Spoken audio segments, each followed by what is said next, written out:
தொட்ட இடம் துலங்க வரும் தாய்குலமே வருக, கண் பட்ட இடம் பூமலரும் பொன்மகளே வருக, பொன்மகளே வருக, நீ வருக. தொட்ட இடம் துலங்க வரும் தாய்குலமே வருக.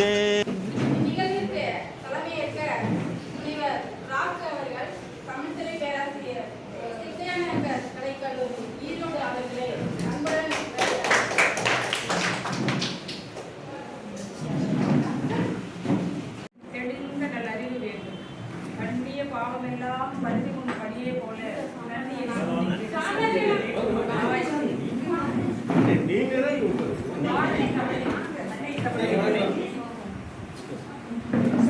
வள்ளுவத்தையும் அடக்கி இந்த நேரத்திலே உங்கள் அத்துணை பேருக்கும் வணக்கத்தை கொடுத்து இன்றைய தினம் நமது திருக்குறள் பேரவையினுடைய திருப்பூர் கிளையின் மாதாந்திர நிகழ்வு. அது மட்டுமல்ல, அந்த நிகழ்வு என்பதை ஒரு விழாவாக்கி காட்டியிருக்கக்கூடிய நிகழ்வு.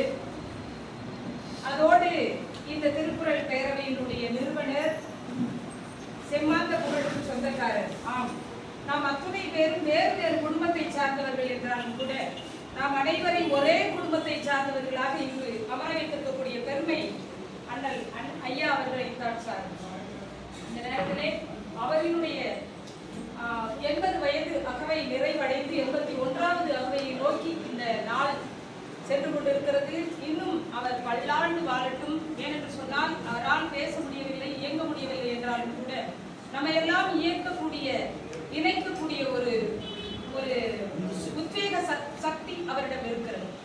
உண்மை, நீங்கள் அத்தனை பேரும் சேர்ந்து அவரோடு இணைந்து எங்களை எல்லாம் பெருமை சாற்றுகின்ற வகையிலே, எங்களுக்கெல்லாம் பெருமை போட்டுகின்ற பெருமை செலுத்துகின்ற வகையிலே இன்றைக்கு குழுமி இருக்கிறீர்கள். உங்களை எல்லாம் எங்கள் முன் நிறுத்தி எங்களுக்கு விழா எடுக்கக்கூடிய இந்த மகளிர் விழாவும் அவரால் தான் நடந்தேறி இருக்கிறது. இந்த வகையிலே ஐயாவுக்கு இந்த பெருமையும் புகழும் சேரட்டும் என்று கருதி ஐயாவை எல்லாமல் இறைவன் வாழ்வாங்கு வாழச் செய்யட்டும் என்று இந்த நேரத்திலே கூறிக்கொண்டு இன்றைய நிகழ்விலே காலை நிகழ்வு உண்மையிலேயே பெருமைப்பட்டு போனேன். உண்மையிலேயே அடிகளார் ஐயா அவர்கள் வந்திருந்தார்கள். பெருமை, ஏனால் மேலாள் தலைவராக இன்றைக்கு நான் இங்கே பார்த்திருக்கிறேன். ஒன்றை மட்டும் நான் உங்களோடு இந்த நேரத்திலே சொல்லிக்கொள்ள நான் கடமைப்பட்டுள்ளேன். உங்கள் அத்துணை பேருக்கும் எத்துணை ஆண்டுகள் ஐயாவை தெரியுமோ அத்துணை ஆண்டை விட ஒரு ஆண்டு நான் அதிகமாக தெரிந்திருக்கிறேன் என்று எனக்கு பெருமை. நான் என்றைக்கு தமிழை தொடங்கினேனோ, தமிழ் சேவையை, தமிழ் பணியை, தமிழ் ஆசிரியர் பணியை தொடங்கினேனோ அன்றைக்கு அறிமுகமானவர் இவர். எனக்கு இன்றைக்கு நான் தமிழ் வகுப்பு எடுக்க அறிமுகமான, அதாவது அனுபவம் என்று சொல்கிற போது 25 ஆண்டுகளை கடந்து நிற்கிறேன். அந்த வகையிலே உங்கள் அத்தனை பேருக்கும் நான் நன்றி கூட கடப்பாடுடையேன். நான் வேறு மாவட்டத்திலே, அதாவது மதுரை மாவட்டத்திலே பிறந்து ஈரோடு மாவட்டத்திலே கல்வி பணி செய்து கொண்டிருக்கிறேன். இன்றைக்கு உங்கள் முன்னிலே நான் வாழ்ந்து கொண்டிருக்கிறேன். ஏனென்று சொன்னால் திருப்பூருக்கு எப்பொழுதுமே பெருமை ஐயாவை போன்றவர்கள் இருக்கின்ற காரணத்தினால். உண்மையிலேயே நான் இவர்களை எல்லாம் ஒரு கடந்த, அதாவது 10 ஆண்டுகளுக்கு முன்னமேகவே அறிந்து விட்டேன். ஐயா எப்பொழுதுமே மருத்துவர் ஐயாவை ஐயா சொல்கிற போது சொல்வார், அவரை அதாவது நல்ல நட்பு மட்டுமல்ல, எல்லாவற்றையுமே உணர்ந்து கொண்டு எல்லோரையும் ஒருங்கிணைக்கக்கூடிய நல்ல பண்பாளர், நல்ல, அதாவது மனித மருத்துவம் தெரிந்தவர், மனித மனங்களை இணைக்கக்கூடிய பண்பாளர் என்ற வகையிலே அவரை எனக்கு அறிமுகம் செய்தார். ஐயா கேக்கு பாலு ஐயாவை இன்றைக்கு நான் பார்க்கிற போது நான் வியந்து நிற்கிறேன். ஏனென்றால் அவருக்கு 1000 சுமைகள், பணிச்சுமைகள் இருக்கும். இந்த நேரத்திலே இங்கு அமர்ந்து நம்மையெல்லாம் உன்னிப்பாக கவனித்து போற்றக்கூடிய அந்த கடப்பாடை இந்த வள்ளல் பெருமகனார் இன்றைக்கு சந்தித்துக் கொண்டிருக்கிறார் என்ற வகையிலே இதுவும் ஐயாவின் பால் தான் நடந்தது.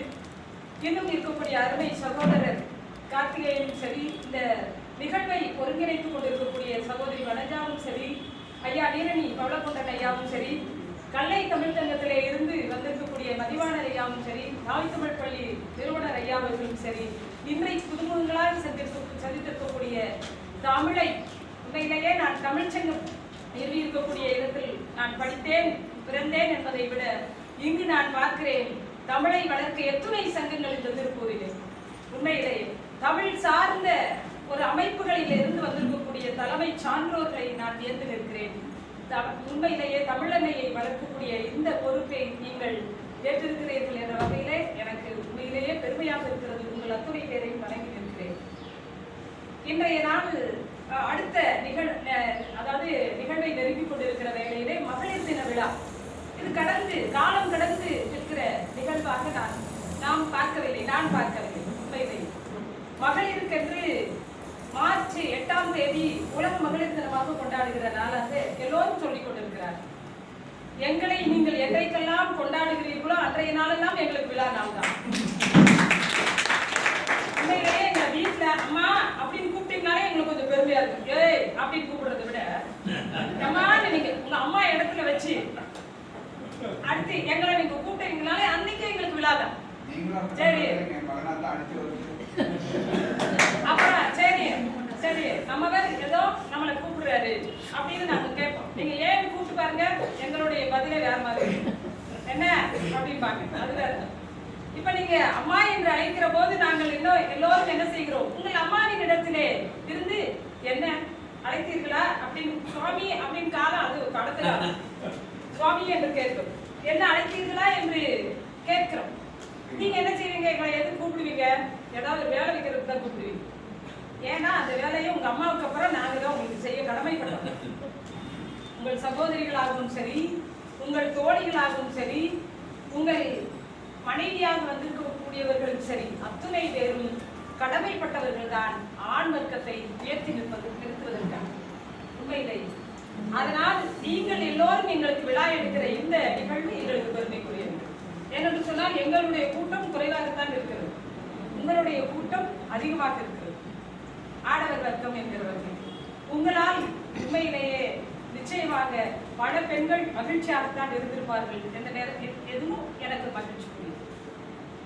ஐயா இன்னைக்கு நான் துணிக்கிறேன், எல்லாருக்கும் ஒரு தலைப்பு கொடுத்து இங்க உட்கார வச்சிருக்கிறோம். அருமை சகோதரிகள் எல்லாம் இன்றைக்கு என்ன பேச போகிறோம் என்ற வகையிலும் நம்மிடமிருந்து என்ன இவர்கள் கேட்க போகிறார்கள் என்பதையும் பார்ப்போம் என்கிற வகையிலே மிக சிறப்போடு அமர்ந்திருக்கிறார்கள். நீங்க வந்து உட்கார வச்சதே ரொம்ப எங்களுக்கு பெருமை தான். திரும்ப நான் அந்த வார்த்தையை அடிக்கடி சொல்ற மாதிரில.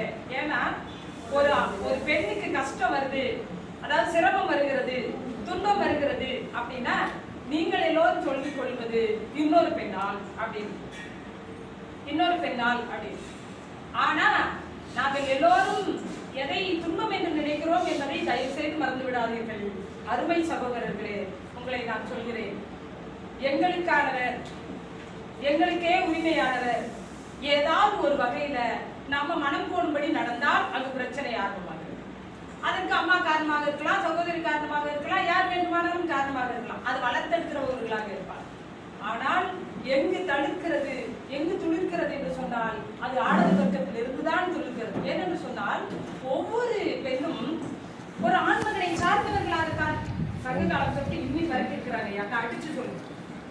ஏன்னா அடிச்சு கண்டிப்பா சங்க காலத்துல இருந்து இன்னைக்கு வரைக்கும் நானே போன நிகழ்வுகளே சொல்லிட்டேன். வினைநேர்ச்சல் ஆடவர் உயிரே, மனையுரை மகளிருக்கு அவ ஆடவர் உயிரே.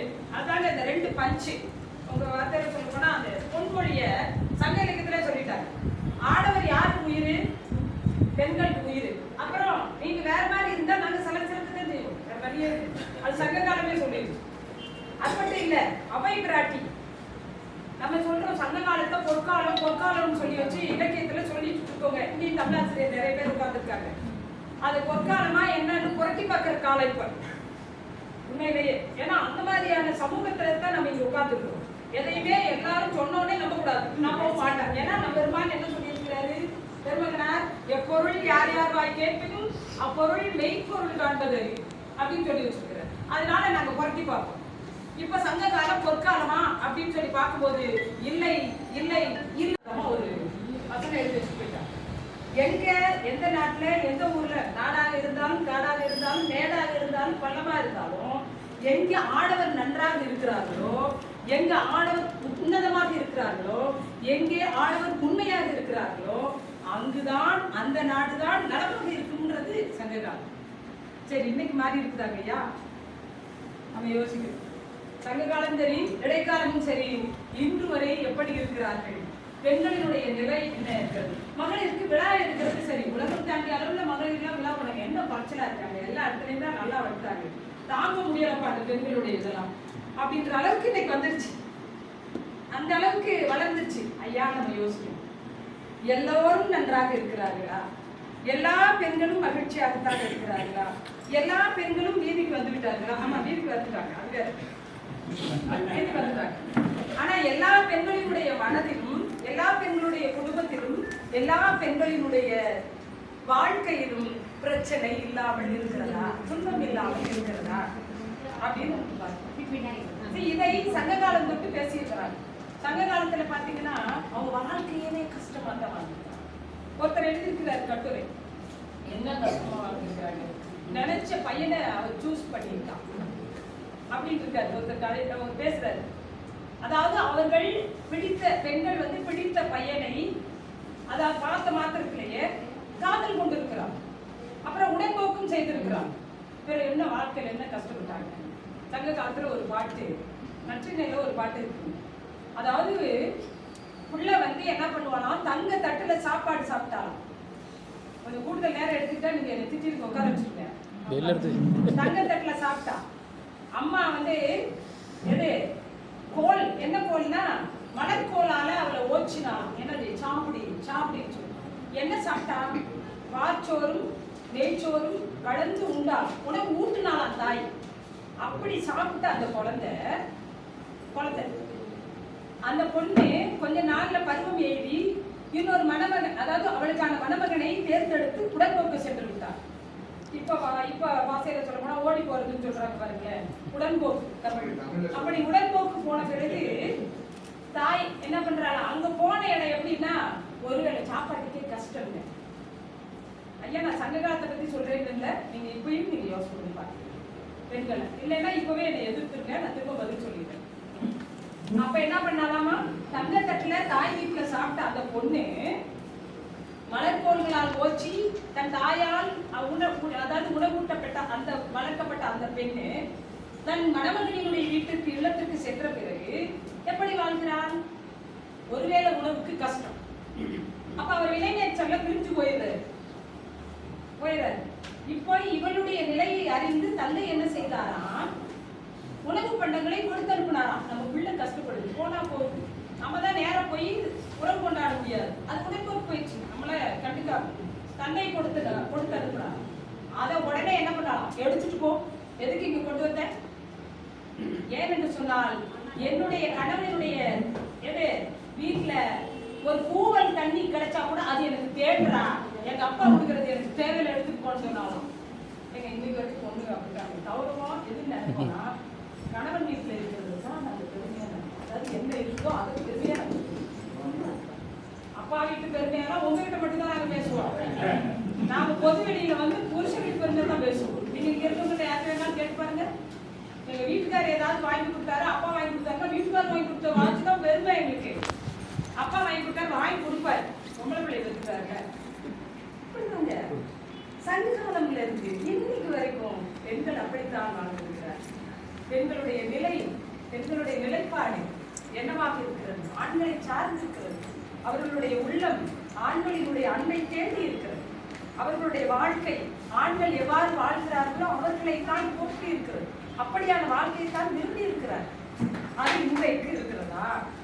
சரி, ஏதோ ஒரு குடும்பத்தில் நலமாக இருக்கிறார்கள், ஏதோ ஒரு குடும்பத்தில் மகிழ்ச்சியாக இருக்கிறார்கள், விழா கொண்டாடுகிறார்கள், ஞாயிறு ஆனவுடன் திரைப்படத்திற்கு செல்கிறார்கள், மகிழ்ச்சியா இல்லையா? பிள்ளைகளுக்கு என்ன பொறுத்து எல்லா துறைகளிலும் வளர்ந்திருக்கிறார்கள் என்பதை காட்டிலும் இன்றைக்கு உண்மையிலேயே நீங்கள் நினைத்து பாருங்கள். காலை எழுந்தவுடன் 6 மணிக்கு அந்த உயர்வு கூடை, அந்த கூடையை எடுத்துக்கிட்டு வீதிகளில் நிற்கக்கூடிய பேருந்து நிலையங்களில் நிற்கக்கூடிய பேருந்து நிறுத்தங்களில் நிற்கக்கூடிய பெண்கள் தாங்க. நினைநேற்றங்கள் பெண்கள் உயிரை தாய்ப்பச்சு. பெண்கள் சம்பாதிக்க வேண்டிய கட்டாயத்திற்கு ஆளாகி இருக்காங்க. பெண்கள் குடும்பத்தை பேண வேண்டிய பெரும் பொறுப்பிற்கு ஆளாகி இருக்காங்க. ஆடவர்களை நம்பி மட்டும் அல்லாமல் வாழ வேண்டிய பொறுப்பு நமக்கு இருக்கிறது என்பதை கற்றுக்கொள்ள ஆரம்பிக்கிறார். அப்படி அந்த சமூகத்தில் நாம் கழித்துக் கொண்டிருக்கிறோம். அதையும் தாண்டி இன்றைக்கு பெண்களுக்கு நடக்கக்கூடிய கொடுமை சொல்லி மாட்டார். செய்தித்தாள்களை எடுத்து பாருங்க, எத்தனை வன்முறை, பெண் குழந்தைகளுக்கு எதிரான வன்முறை. இன்னைக்கு நம்ம பெண்கள் விழாடுறதுனால பொது பேச்செல்லாம் பேசும்போது அது சில விஷயங்கள் பெண்களுக்கானது. பெண் குழந்தைகள், பிறந்த குழந்தைகள் 80 வயது பாட்டிகள் வரை அவர்களுக்கான பாலியல் துன்புறுத்தல்களை சுட்டி காட்டுகிற தளமாகியது ஊடகங்கள். வெட்ட வெளியில பேசுபொருளாக ஆகிவிட்டார்கள் பெண்கள். அவர்கள் அப்படி இருக்கிறார்கள் என்பது அவர்களுடைய நடத்தையை பேசுவதை காட்டிலும் பெண்களுக்கான கொடுமை இப்படியாக இருக்கின்றது நம்ம சமூகம். இதை மாற்ற வேண்டிய கடப்பாடு யாருடையது? நம்முடைய ஒவ்வொரு மனிதனும் தனிப்பட்ட முறையிலே நாம் எப்படி பெண்களிடம் நடந்து கொள்ள வேண்டும் என ஒவ்வொருவரும் கற்றுக்கொண்டோமானால் அது குறிப்பாக ஆடவர்களை பெற்றிருக்கக்கூடிய பெற்றோர்கள், ஆண்பாலை பெற்றிருக்கக்கூடிய ஆண்மகனை பெற்றிருக்கக்கூடிய பெற்றோர்கள் சொல்லி வளர்த்தோமானால் இந்த சமுதாயத்தில் சிறு மாற்றம் நிகழ வாய்ப்பு. நிச்சயமாக சிறு மாற்றங்கள் பெரிய ஒரு சமூக மாற்றத்திற்கான ஒரு தேடலை உருவாக்கி இருக்கிறது. அதனால் சொல்கிறோம், இந்த இடத்திலே பெண்களுக்கான வன்முறைகள் இன்னும் எல்லை தாண்டியது. பெண்கள் ஒரு காலத்தில் சுதந்திரமாக இருந்திருக்கிறார்கள், பெண்கள் ஒரு காலத்தில் அடிமைத்தனமாக இருந்திருக்கிறார்கள், பெண்கள் ஒரு காலத்தில் துன்பப்படுபவர்களாக இருக்கிறார்கள் என்று தலைப்பிட்டு பேசுவது பேச்சல்ல. ஆனால் எப்படி வாழ்கிறார்கள் என்பதை, எப்படி வாழ வைக்கிறோம் என்பதை ஒவ்வொரு தனி மனிதரும் யோசித்தோம். ஆனால் மகிழ்ச்சி ஒரே ஒரு நிகழ்வு. காரைக்கால் அம்மையார் பக்தியில் பேசப்படுவது 63 நாயன்மார்கள் எல்லா சிவத்தலங்களிலும் காரைக்கால் அம்மையாருக்கு ஒரு இது. நீங்க பாருங்க, பெண்பால், அதில் பெண்பால் பக்தி இலக்கியவாதிகள் 2 பேர் தான் ரொம்ப குறிப்பிட்டு நட்சத்திரவாதிகள் 2 பேர். காரைக்கால் அம்மையார், இன்னொன்று ஆண்டார். அவங்க இவங்க சைவ திருமுறை நாயன்மார்களை நம்ம சொன்னோம் காரைக்கால் அம்மையார. இன்னொன்னு எது ஆழ்வார்களா நம்ம சொல்றோம் ஆண்டாள் நாச்சியார். காரைக்கால் அம்மையார், இவங்க 2 பேருடைய வாழ்க்கையை நம்ம ஆய்வு செய்வது நம்ம நிச்சயமா யோசிக்கணும். அவங்க 2 பேரும் என்ன குறைச்சது அப்படின்னு கேட்கவே கூடாது. மனமும் ஒன்று இருக்கு, எல்லாரும் யோசிக்கணும். அந்த மனசு யாருமே பார்த்து அவங்க யாரா இருந்தாங்க, ஏன் அந்த பக்திக்குள்ள போனாங்க, எப்படி மூழ்கினாங்கன்னு மட்டும்தான் நம்ம பார்க்கணும்.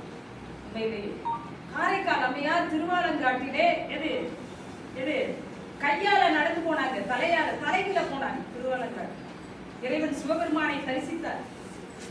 இறைவன் சிவபெருமானால் தடுத்தார். இன்னும் போனால் அம்மையே இந்த சிவபெருமான் யாரை அழைத்தார் அப்படின்னு சொல்லி தமிழ்நாடு அரசு தேர்வாணையத்துல கேள்வி கேட்கிறார். காரைக்கால் அம்மையார் நம்ம போடுறோம். அம்மையே என்று அழைத்த பெருமகனார் அந்த பெருமாட்டியுடைய வாழ்க்கை எப்படிப்பட்டது? நீங்க நேரடியா யாருமே காரைக்கால் அம்மையார் உட்கார்ந்து பேசுறேன் உடனே உண்மையை காரைக்காலில் இன்னைக்கும் நம்ம திருவிழா கொண்டாடுகிறோம். அம்மையாரை நினைத்து அம்மையாருடைய அந்த நாளை நாம் கொண்டாடுகிறோம். காரைக்காலில் மாங்கனி திருவிழா கொண்டாடி கொண்டிருக்கிறார். அம்மையார் திருவாலங்காட்டு திருப்பதி உட்கார்ந்து பாடியிருக்கிறார். அதெல்லாம் உட்கார்ந்து நம்ம வாசிக்கிறோம். அற்புத திருவந்தாதி ஒன்று வாசிக்கிறாங்க, பாடுறாங்க. அவங்களுடைய உள்ளம் அதுல இருக்கு. ஆண்டாள் நாச்சியார் எழுதினாங்க, திருப்பாவை எழுதினாங்க. 30 பாட்டம் அவங்க உள்ளத்தை கொட்டி வச்சிருக்கிறாங்க. ஒரு வரியில அவங்க மனசு என்னன்னு பேசி வச்சிருக்கிறாங்க. நம்ம யோசிக்கணும். பக்தி அது 30 நாட்களுக்கு மார்கழியில பாடக்கூடியது அப்படின்னு நம்ம சொல்றோம். இது சிவத்தலங்கள்ல பாடக்கூடிய பாட்டுன்னு நம்ம அப்படியே முத்திரை கொடுத்து வச்சிருக்கோம். பெண்ணுக்கான மனது அவங்களுடைய வாழ்க்கை எப்படிப்பட்டது? ஒரு மார்கழியினால் அவர்கள் வாழ்க்கை மாறி போனது. அவங்க குடும்ப வாழ்க்கையை தான் விரும்பினாங்க. தன் கணவனோடு இருக்கக்கூடிய வாழ்க்கையை அன்னையார் விரும்பி இருக்கிறார், அம்மையார் விரும்பி இருக்கிறார். அது கணவர் ஐயோ தெய்வ பேர பெற்ற பெண்ணோடு நான் யாரும் விருப்பமில்லை. பரமதத்தனார் அவருடைய கணவனார். அம்மையார் புனிதவதியார் காரைக்காலிலே பிறந்து அவர் பக்திமயமாக, அதாவது இறைவனால் தடுத்தாற் கொள்ளப்பட்ட காரணத்தினால் தடுத்தார். அவர் காரைக்கால் அம்மையார் ஆனார். புனிதவதியார் சாதாரண பக்தி. எங்களுக்கும் தான் எல்லா விழாக்களும் கொண்டாடணும்னு இருக்காது. எங்க கணவர் எங்களை விட்டு கொண்டாட இந்த அம்மா கோயிலுக்கு தான் லைஃப், எல்லா விழாவும் கொண்டாடிட்டு இருக்கு. இது எங்களுக்கு லைஃப்ல போகும். காரைக்கால் அம்மையாருடைய வாழ்க்கையிலே அது நடந்து உண்மையிலேயே யாராவது எனக்கு அழைப்பு கொடுத்து பேசுறாங்கன்னா காரைக்கால் அம்மையாருக்கு தப்பா சொல்லிட்டு தப்பா இல்லை. அவருடைய உள்ளத்தை நம்ம படிக்கலன்னு சொல்லுவோம். அவங்களுடைய வாழ்க்கையை மட்டும் அவர் பக்தி சார்ந்தவர், சிவபெருமானார் தடுத்தால் கொள்ளப்பட்டவர், அம்மையே என்று அழைக்கப்பட்டவர் அப்படின்னு தான் பார்க்கவே முடியாது. ஒரு சாதாரண பெண்ணுக்குரிய உள்ளம் அவரிடம் இருந்தது. அந்த உள்ளத்தை யாரும் பார்க்காமல், அவருடைய கணவரும் பார்க்காமல் என்ன செய்து விட்டார்? விட்டு மறுபடியும் செய்து விட்டார். இப்படி தகையா வாழ்க்கையில உடனே அந்த அம்மா திரும்பி போச்சு. திரும்பி கணவனை தேடி உட்கார்ந்துருச்சு. தூத்துக்குடி கண்ணகி, மாதவி, அகலியா, இப்படியான பெண்கள் எல்லாருமே கணவனுக்காக காத்த வாழ்க்கையே வீணாங்க. அப்படியான பெண்கள் பட்டியல்ல இந்த அம்மாவும் தான் இருக்காங்க. பின்னாடி அடுத்த நூற்றாண்டு. அப்படி அவர்களும் என்ன செய்தார்கள்? தன் கணவன் வருவார்னு காத்திருந்தார்கள். கடைசியில வாமா, பாண்டி நாட்டுல இருக்காரு, சோழ நாட்டுல இருக்க ஒரு பாண்டி நாட்டுல இருக்காரு, வா அப்படின்னு சொல்லி கூட்டிட்டு போனாங்க. உடனே அவர் சொல்லிட்டாரு, இல்ல காலில் விழுந்து வணங்குனாரு. டக்குனு காலில் விழுந்துட்டு மனைவி காலில் கணவன் விழுவது யாருமே அனுமதிக்க மாட்டாங்க. இப்போ வரைக்குமே அப்படித்தான். அப்பவே ஆரம்பிச்சு வச்சிருக்கிறாரு. ஆனா நாங்க அனுமதிக்க மாட்டோம் ஐயா, பதிவு பண்ணி அனுமதிக்க மாட்டோம் இல்லைங்களா? அப்போ என்னன்னா, அப்பதான் அந்த அம்மா முடிவெடுத்தாங்க. அன்னைக்கே ஒரு என்னுடைய கணவன் என் காலிலே விடக்கூடிய ஒரு துர்பாக்கியசாலி நான் ஆகிவிட்டேன் என்று சொல்லி அவன் என்ன செஞ்சாரு? துறவி கோலம் பேயாக்கிட்டாங்க. பேய் கோலம். ஒரு பெண்ணு தன்னை பேயாக்கிட்டா. அதுல இருந்துதான் பொண்ணு பேய்னு சொல்ற மாதிரி யாரும் சொல்லுவாங்க. எங்க வகுப்புல பசங்க சொல்லுவான், அம்மா பேய் பூரா பொம்பளைங்களா தான் இருக்காங்க பாருங்களேன், பையனே இல்லையா, எதுவுமே ஆம்பளைங்களே பேயே இல்லையா, எல்லாரும் பண்ண பாருங்க, சாயினா பாருங்க, நீங்க பாருங்க அந்த அரண்மனை பாருங்க, அவன் தெரிஞ்சதான் அவன் பேசுறான். வாய முடியுது, ஆண் பேய் இருக்கு, பேசப்படும், அது பின்னால எங்களால பேசப்படுதா அப்படின்னு சொல்லி அவன் அந்த நேரத்துல உட்கார வச்சிருப்பாங்க ஐயா. இப்படிதான் இருக்கும் எங்க வகுப்பு. அதாவது பொம்பளைனா பேயும் அப்படிதான். ஏன் காரைக்கிழமை எதனால நீ யோசிக்கணும்? இப்படித்தான் பெண்களுடைய வாழ்க்கை சிதைந்து பெண்களுடைய வாழ்க்கையில மாற்றம் ஏற்படுகிறது சொன்னால் அதற்கும் பின்னாடி ஒரு செம்மாந்த ஆண்மகன் இருக்கிறார் அப்படிங்கிறதையும் நம்ம யோசிக்கணும். எனவே அன்பு பெரியோர்களே, ஆன்றோர்களே, உங்களை போன்ற பெருமைக்குரிய அன்பர்களிடம் உங்கள் நண்பர்களிடமும் சொல்லுங்கள், பெண்களை என்றைக்கு போட்டுக்கிறோம், நிச்சயமான சம்பவம் மிகப்பெரிய மாற்றத்தை சந்திப்போம். போட்டுக்கிட்டு இருக்கட்டும், எவனாவது பண்ணட்டும், அதுங்களை எல்லாம் வெளியே விட்டதுனாலதான் இப்படி ஆகி போயிடுச்சுன்னு நம்ம நினைச்சோம்னா நிச்சயமாக நம்ம சமூகம் மாறாது, மாறவே மாறாது. அருமை சகோதரிகள் இன்னும் என்னவெல்லாம் பெண்களை பற்றி சொல்ல போகிறார்கள் என காத்து என் உரை கேட்டமைக்கு விடைபெற்று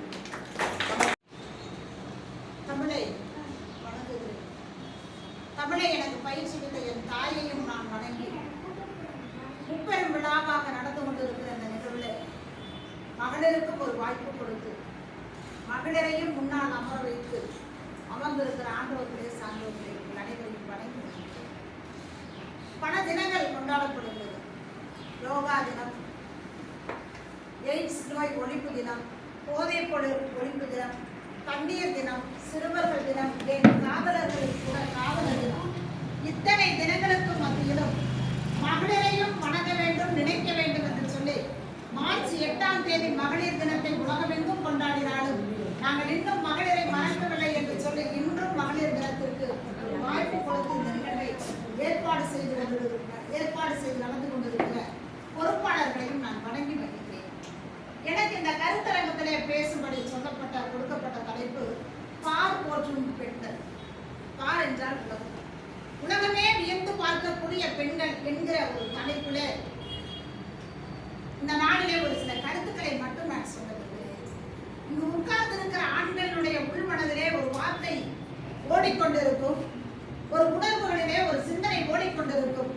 இன்றும் என் குடும்பம் நன்றாக இருக்கிறது என்று சொன்னால் தன்னை குறித்து எந்த பெருமையும் சொல்லாமல் தன் வீட்டிலே இயங்கிக் கொண்டிருக்கிற ஒரு பெண் தான் காரணம் என்று சொல்லி எல்லா ஆண்களுக்கும் அது தெரிந்திருக்கும். ஏன் பெண் இந்த நாளிலே நினைவு கூறப்படுகிறார் என்று சொன்னா ஒரு 4 சிறிய கருத்துக்களை மட்டும் நச்சுன்னு சொல்லிட்டு நான் போயிடுறேன். ஒண்ணு, அந்த பெண்ணிடம் காணப்படுகிற தாய்மை. இதற்கு நீங்கள் எதையுமே ஈடாக இணையாக எதையுமே சொல்ல முடியாது. அறிவியலில் எத்தனையோ முன்னேற்றங்கள் மாற்றங்கள் விஞ்ஞானத்திலே வந்திருந்தாலும் அந்த வயிற்றுக்குள் நிகழுகின்ற பரிணமிக்கின்ற உருவாக்கப்படுகின்ற அந்த உயிர் உருவாகுகிற அந்த விதத்தையும் எலும்பு உருவாகுகிற விதத்தையும் அந்த பிரசவத்தின் போது உடலில் ஏற்படுகிற மாற்றத்தையும் பால் ரத்தம் பாலாக மாறுவதையும் இன்னும் விஞ்ஞானிகளால் கண்டுபிடிக்க முடியவில்லை, வியந்து போயிருக்கிறார்கள். இந்த தாய்மை என்கிற இந்த ஒன்று யாராலும் புரிந்து கொள்ள முடியாத ஒரு ரகசியம். முன்பெல்லாம் பிரசவம் நடைபெறுகிறது என்று சொன்னால் ஆண்களை கணவர்களை உள்ளே அனுமதிக்க மாட்டார்கள்.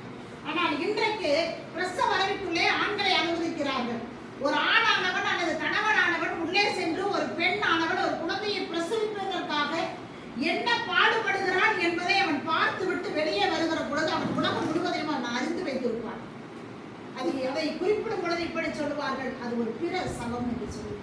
செத்து பெத்து எடுக்கிறாள் ஒரு தாய். அதில் மறைந்திருக்கிற ஒரு செய்தி இதுதான், அன்பும் தியாகமும். ஒரு உயிருக்காக அவள் தன்னையே அன்பு செலுத்தியதன் விளைவாக அவள் செய்கிற தியாகம். தியாக தினம் என்று சொல்லி ஏப்ரல் 11 கொண்டாடப்படுவது உங்களுக்கு எத்தனை பேருக்கு தெரியும் என்று சொல்லி எனக்கு தெரியல. தியாகத்தின் மாறு, தியாகத்திற்கு மறு சொல்லாக ஒரு பெண்ணின் தாய்மையை குறிப்பிடலாம். அப்பேற்பட்ட ஒரு பெண்ணை இந்த மகளிர் தினத்தில் நினைவு கூறுதல் என்பது ஒரு மிகப்பெரிய ஒரு செயல் அல்லவா. இன்னும் ஒரு விஷயத்தை சொல்றேன், பெண்ணிடம் மறைந்திருக்கிற இன்னும் ஒரு ஆற்றல் என்கிற ஒரு சக்தி. பெண்ணிடத்தை தாய்மை மட்டும் நினைத்து பார்க்க வேண்டிய ஒரு செயல் அல்ல, அவளுக்குள்ள ஒரு ஆற்றல் ஒன்று புதைந்து கிடக்கிறது.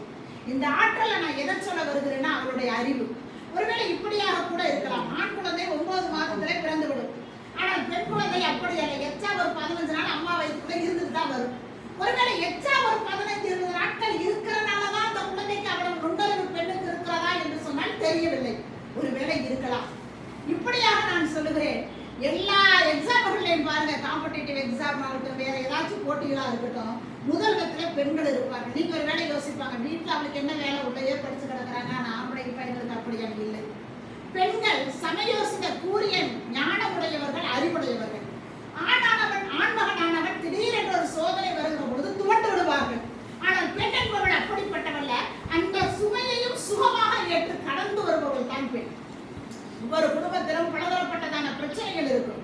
பிறந்த வீட்டிலே அப்பாவுக்காக ஒரு பெண் எப்படியாவது வாழ்வாள், அம்மாவுக்காக ஒரு மாதிரி வாழுவாள், சகோதரனுக்காக ஒரு மாதிரி வாழுவாள், தம்பி தங்கச்சிகளுக்காக ஒரு மாதிரி வாழ்வாள். எல்லா விதத்திலுமே அந்த பெண் பல விதங்களிலே பல பரிமாணங்களிலே அவள் வாழ கற்றுக்கொள்ளுகிறாள். சரி, கணவன் வீட்டுக்கு வருகிற பொழுது அங்கு ஒரே ஆக்ஷன் தான், ஒரே நடிப்பு தான் நினைக்கிறீங்களா? இல்ல, அங்கும் அவள் பல ரோல்களில் அவள் நடந்து கொண்டு இருப்பாள். கணவனுக்காக ஒரு நடிப்பு, மாமனார் முன்னாலே எப்படி வாழ வேண்டும், மாமியார் முன்னாலே எப்படி நடக்கணும், மங்க வளர்ந்துகிட்ட எப்படி நடக்க வேண்டும் என்று சொல்லி ஒரு பெண் என்னவள் பல பரிணாம வளர்ச்சிகளிலே அவள் வளர்ந்து நாம் ஒத்துத்தான் ஆக வேண்டும். எந்த ரோல் அவள் நடித்தாலும் சரி, ஒருவேளை பாட்டியா நடித்தாலும் சரி, பாட்டி ஸ்தானத்துல இருந்தாலும் சரி, அம்மா ஸ்தானத்துல இருந்தாலும் சரி, சித்தி ஸ்தானத்துல இருந்தாலும் சரி, அத்தை ஸ்தானத்துல இருந்தாலும் சரி, பிள்ளை ஸ்தானத்துல இருந்தாலும் சரி, அவள் கொடுக்கப்பட்ட எல்லா கதாபாத்திரங்களிலுமே அவள் அறிவுள்ளவளாக இருப்பாள். இன்னொரு விஷயம், சகிப்புத்தன்மை. அவள் இருக்கக்கூடிய அந்த சகிப்புத்தன்மை என்பது கடைசி வரைக்கும் இருக்கும். ஆண்கள் எல்லாவற்றையும் உதறிடுவாங்க, டக்குன்னு சொல்லிடுவாங்க, அந்த பிரச்சனையிலிருந்து வெளிவந்துடணும்னு சொல்லி நினைப்பார்களாம். பெண் என்பவள் அப்படிப்பட்டவர்கள். எல்லா சூழ்நிலையும் அவன் மனசுக்குள்ளேயே வச்சு சகிக்கிறவள். ஒரு உதாரணத்தை சொல்லுகிறேன், ஆடு பாருங்க, வெளியே மேயும், அப்படியே மேய்ச்சிட்டு உள்ள முழுங்கிறத போல கொண்டு போயிடும். ஆனா மரத்தடியில போய் அது படுத்ததுக்கு அப்புறம் என்ன செய்யணும், அதை திரும்ப கொண்டு வந்து அசைப்போடும். பார்த்துருக்கிறீங்களா? எதுக்கு தெரியுமா? பெண் அப்பேற்பட்டவதான். சூழ்நிலைகளை அவள் அப்படியே திடீரென்று அவள் ஏற்றுக்கொள்வாள். ஆனால் அவள் ஒவ்வொரு விஷயங்களையும் அசை போட்டு பார்ப்பாள். இந்த சூழ்நிலையில நம்ம எப்படி வெளிவருவது, இந்த பிரச்சனையிலிருந்து நாம் ஓடி போயிடணும்னு நினைக்க மாட்டான். அந்த சூழ்நிலைகளை கடந்து வருவதற்கு நாம் எப்படி வாழ வேண்டும், என்ன செய்ய வேண்டும் என்று சொல்லி யோசித்து பார்க்கிறவள் பெண். அதனாலதான் அந்த பெண்ணுடைய அடுத்த ஒரு சக்தியாக நான் சொன்னேன் ஆற்றல். மூன்றாவது ஒரு பெண்ணுடைய மிகப்பெரிய ஒரு சக்தி என்ன என்று சொல்லி பார்த்தீங்கன்னா, அது பவர் என்கிற சக்தி. அது என்னன்னா தைரியம். எந்த சூழ்நிலையிலும் சமாளிக்கக்கூடிய ஒரு தைரியம் ஒரு பெண்ணுக்கு எப்படி வருதுன்னே தெரியாது. ஆண் திடீரென்று சொல்லி முடிவுகளை மாற்றிக்கொள்ளுவான், வேற விதமான சூழ்நிலைகள்ல முடிவுகளை எடுத்துக்கொள்வான். அந்த பிரச்சனை இங்கனால சமாளிக்க முடியாது என்று சொல்லி வெளியே போகணும்னு நினைப்பாங்க. ஆனா பெண் அப்படி இல்லை. எந்த சூழ்நிலை இருந்தாலும் சரி, அந்த சூழ்நிலை வாழ்ந்தே காட்டணும் என்று சொல்லி வாழ்வாள். கணவன் வீடு ஒருவேளை எதிர்பார்த்த மாதிரி அமைஞ்சிருக்காரு, இன்னொரு திருமணத்தை நாடி செல்ல முடியுமா? ஆனால் அந்த சூழ்நிலையிலும் கடைசி வரைக்கும் அந்த குடும்பத்துக்காக ஒரு வாழ்வை பார்த்துருக்கீங்களா? அந்த தைரியத்தை யார் அவங்களுக்கு சொல்லிக் கொடுக்குது? அவங்க அம்மா அப்பாவா, அவங்க அண்ணன் தம்பியா? இல்லைங்க. ஒவ்வொரு பெண்ணுக்குள்ளையும் அந்த ஒரு மறைமுகமான ஒரு சக்தி இருக்கும். பொழைச்சு காட்டுறோம் பாரு, நான் சாதிச்சு காட்டுறேன் பாரு, நான் பொழைச்சாத்தான் பொம்பளை அப்படின்னு சொல்லி ஒவ்வொரு பெண்ணும். ஒன்றும் இல்லை, கணவன்கள் ஒரு 2-3 குழந்தைகளுக்கு அப்புறம் திடீர்னு இறந்துருவாங்க. ஒரு பெண் என்ன செய்வா தெரியுமா? ஒரு 15 வருடம் 20 வருடம் அந்த குடும்பத்தை கஷ்டப்பட்டு காப்பாற்றிட்டு வருவா. 20 வருஷத்துக்கு அப்புறம் அந்த குடும்பம் தலை நிமிரும். அந்த வீட்டில் ஒரு கலெக்டர் வந்திருப்பாரு, அந்த வீட்டில் ஒரு டாக்டர் உருவாயிருப்பாரு, அந்த வீட்டில் ஒரு IAS IPS வந்திருக்கும். அன்னைக்கு தான் உலகம் மட்டும் போய் பேட்டி காட்டும். ஆனால் இந்த பெண் அது வரைக்கும் ஒரு மெழுகை போல உருகி கரைந்து தான் அல்ல, தன் குடும்பத்திற்காக நான் போகணும்னு சொல்லி வர்றா பாருங்க, அந்த கரேஜ் என்கிற அந்த தைரியம். இதுக்கு நீங்க எத்தனை லட்சத்தை கொடுத்தாலும் முடியாது. அதனாலதான் ஒரு வார்த்தை சொல்லுவாங்க, ஒவ்வொரு ஆணின் வெற்றிக்கு பின்னாலேயும் பெண் இருக்கிறாள் என்று சொல்லி சொல்லுவாங்க. ஒரு குடும்பம் நல்லா செயல்படுதுன்னா அந்த வீட்டோட பெண்மணி சிறந்தவர்களா இருக்கணும், ஏற்றுக்கொண்டுதான். ஒரு பெண் சரியானவளா இருந்தா அந்த வீட்டை குறித்தவள அந்த ஆண்மகன் கிடையாது. அந்த ஆண்மகன் தைரியமா வேலைக்கு போலாம், அந்த ஆண்மகன் தைரியமா தன்னுடைய பிள்ளைகளுக்கு எல்லாவற்றையும் மனைவி பார்த்துக் கொள்வான்னு சொல்றான். அதனாலதான் பெண் பால் போற்றக்கூடியவள், உலகம் போற்றக்கூடியவள். ஒரு குடும்பத்தை நம்பி ஒரு பொண்ணோட கையில கொடுத்தோன்னு சொன்னா அந்த குழந்தை கலந்தர விளக்க மாதிரி அந்த குடும்பத்தை அந்த பெண் காப்பாற்ற. மூணாவது புதுமை பெண். பெண் என்பவள் ஒரு புதுமை பெண். நிமிர்ந்த நன்னடையும் நேர்கொண்ட பார்வையும் நிலத்திலே யாருக்கும் அஞ்சாத நெறிகளும் திமிர்ந்த ஞான செருக்கும் உள்ளதால் செம்மை மாதர் திரும்புவதில்லையாம். இங்கு கூடியுள்ள தமிழ் சான்றோர்கள் அனைவருக்கும் பாரதியின் வைர வரிகளை முன்னிறுத்தி என்னுடைய முதற்கண் வணக்கத்தை பணிவோடு தெரிவித்துக் கொள்கிறேன். சங்ககாலத்தில் பெண்கள் அப்படிங்கிற ஒரு தலைப்பு போன மகளிர் தின விழாவிலேயே நான் தமிழ் பண்ணையில் பேசியிருந்தேன். அப்போதே ரங்கசாமி ஐயா அவர்கள் பார்த்துட்டு நீங்கள் மீண்டும் கூட இந்த தலைப்பில் பேச வேண்டும், சங்ககால பெண்களையும் இப்போது இருக்கிற பெண்களையும் நீங்கள் ஒப்பிட்டு பேச வேண்டும் என்று அவர்கள் இந்த மகளிர் தின விழாவிற்காக அழைத்திருந்தார்.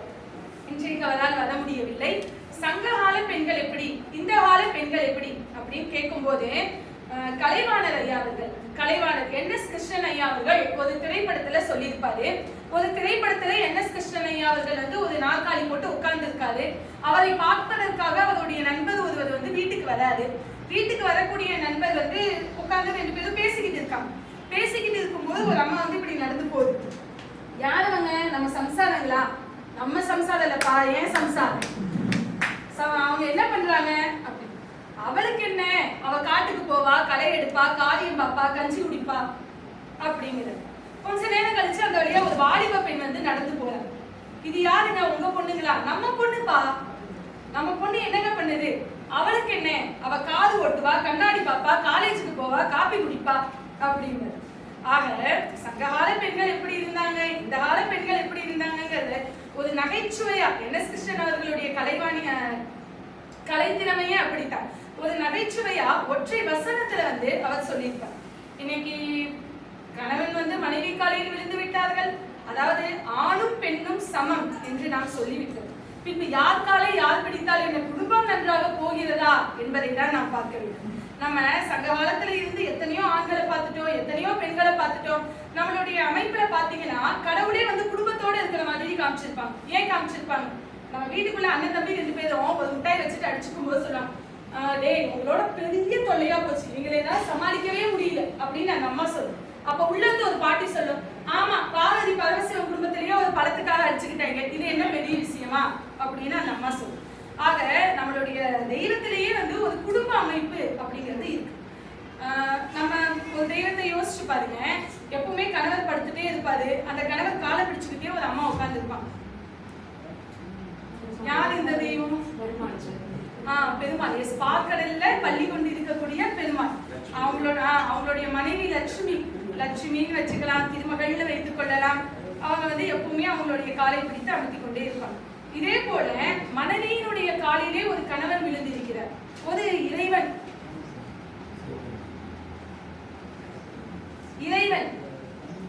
சரி, இப்ப அந்த கதைக்கு வரும். அதாவது கணவனின் காலை பிடித்த மனைவி யார் என்று கேட்டால் எல்லோருக்கும் தெரிகிறது. மனைவியின் காலில் இருந்த கணவன் யார் என்று கேட்கும் போதுதான் இங்கு எல்லோருக்கும் சந்தேகம் இருக்கிறது. அந்த சந்தேகத்தை இப்போது நான் நிறைவு செய்கிறேன். அதாவது சொல்லுங்க, சிவபெருமான் பாத்தீங்களா, நடுவரையால எப்பவுமே பாயிண்ட் பிடிக்கிறார். அவர் நடுவர் என்பதை அவ்வப்போது நிரூபித்துக் கொண்டே இருக்கிறார். அதாவது ஒரு மிகப்பெரிய அசுரன் இருந்தார். அந்த அசுரனுடைய செயல்களை பொறுக்க முடியல. தேவர்கள்லாம் தேவி கிட்ட, அதாவது நம்மளுடைய பார்வதி தாய் கிட்ட வணங்குறாங்க. அவர்கிட்ட கேட்கிறாங்க. அவன் மிகப்பெரிய அசுரன். சோ அவளை வீழ்த்த வேண்டும் என்பதற்காகவே தேவி என்ன பண்றா, 14 வருடம் தவம் இருந்து அவனை வீழ்த்துவதற்காக வருகிறார். வந்தவன் துர்கா தேவியா அவதாரம் எடுத்த ஆவேசத்தோட வரா. வந்த வேகத்துல தன்னுடைய வாளை எடுத்து வீசினா பாருங்க, அந்த அசுரனுடைய தலை துண்டா போயிடுச்சு. தலை துண்டா போனவனே அவனுடைய உடம்பில் இருந்து ரத்தம் பெருக்கெடுத்து கீழே சிதறுகிறது. அவன் ஒரு வரம் வாங்கியிருக்கான். என்னைய யாராவது கொலை பண்ணாங்கன்னா என் உடம்புல இருந்து வரக்கூடிய ஒவ்வொரு துளி ரத்தத்துக்கும் ஒவ்வொரு துளி அசுரனாக நானே உருவெடுக்க வேண்டும் என்று அவன் வரம் வாங்கியிருக்கான். இப்ப நூற்றுக்கணக்கான அசுரர்கள் உருவாகி விட்டார்கள். ஒருத்தனை நீ கொண்டுட்ட, இப்ப நான் 100 பேரா நிக்கிறேன், என்ன நீ என்ன பண்ண முடியும் அப்படின்னு அந்த அசுரன் துர்க்கையை பார்த்து கேலியாக சிரிக்கிறான். துர்க்கைக்கு ஆவேசம் பொங்கிடுச்சு. துர்க்கை இப்ப காளியா மாறிட்டா. காளியா உருவெடுத்தவ ஒவ்வொரு அசுரனையா வதம் பண்ணி அவனுடைய மண்டை ஓடுகளை எடுத்து மாலையாக போட்டுக்கொண்டு ஒரு துளி ரத்தத்தை கூட கீழே சிந்த விடாமல் அவள் குடித்து விடுகிறாள். அப்படி கூட அவளுடைய ஆணவம், அவளுடைய ஆக்ரோஷம் தனியவே இல்லை. தொடர்ந்து அவ துற்ற தாண்டவம் ஆடிக்கிட்டு இருக்கா. இதை பார்த்த தேவர்கள்லாம் அம்மா அமைதியாகு, இந்த தாண்டவம் ஆகாது, உலகமே அழிச்சு போயிடும் அப்படின்னு அவகிட்ட நின்று கெஞ்சுதான். அவ அம்மா அமைதியாவது மாதிரி தெரியும். அப்ப அவர் கனவு கேட்டு சொன்னாங்க, எப்படியாவது உங்களுடைய மனைவியை சமாதானப்படுத்துங்க, பாருங்க எந்த அளவு அவங்க ஆடிட்டு இருக்காங்க அப்படின்னு சொல்லி. கணவர் இவ பார்த்தாரு, நம்ம என்ன சொன்னாலும் மனைவியை சமாதானப்படுத்த முடியாது அப்படின்னு அப்படியே வந்தாரு, கீழே விழுந்துட்டாரு. இந்த அம்மா ஆடிட்டே வந்தவங்க தன்னுடைய கணவனை தெரியாமலேயே அவங்க மிதிச்சிடுறாங்க. சோ கணவன் மீது காலை வைத்த உடனே ஒரு நிமிடம் காலியாக இருக்கக்கூடிய அந்த பெண்ணும் திகைத்து போகிறாள்.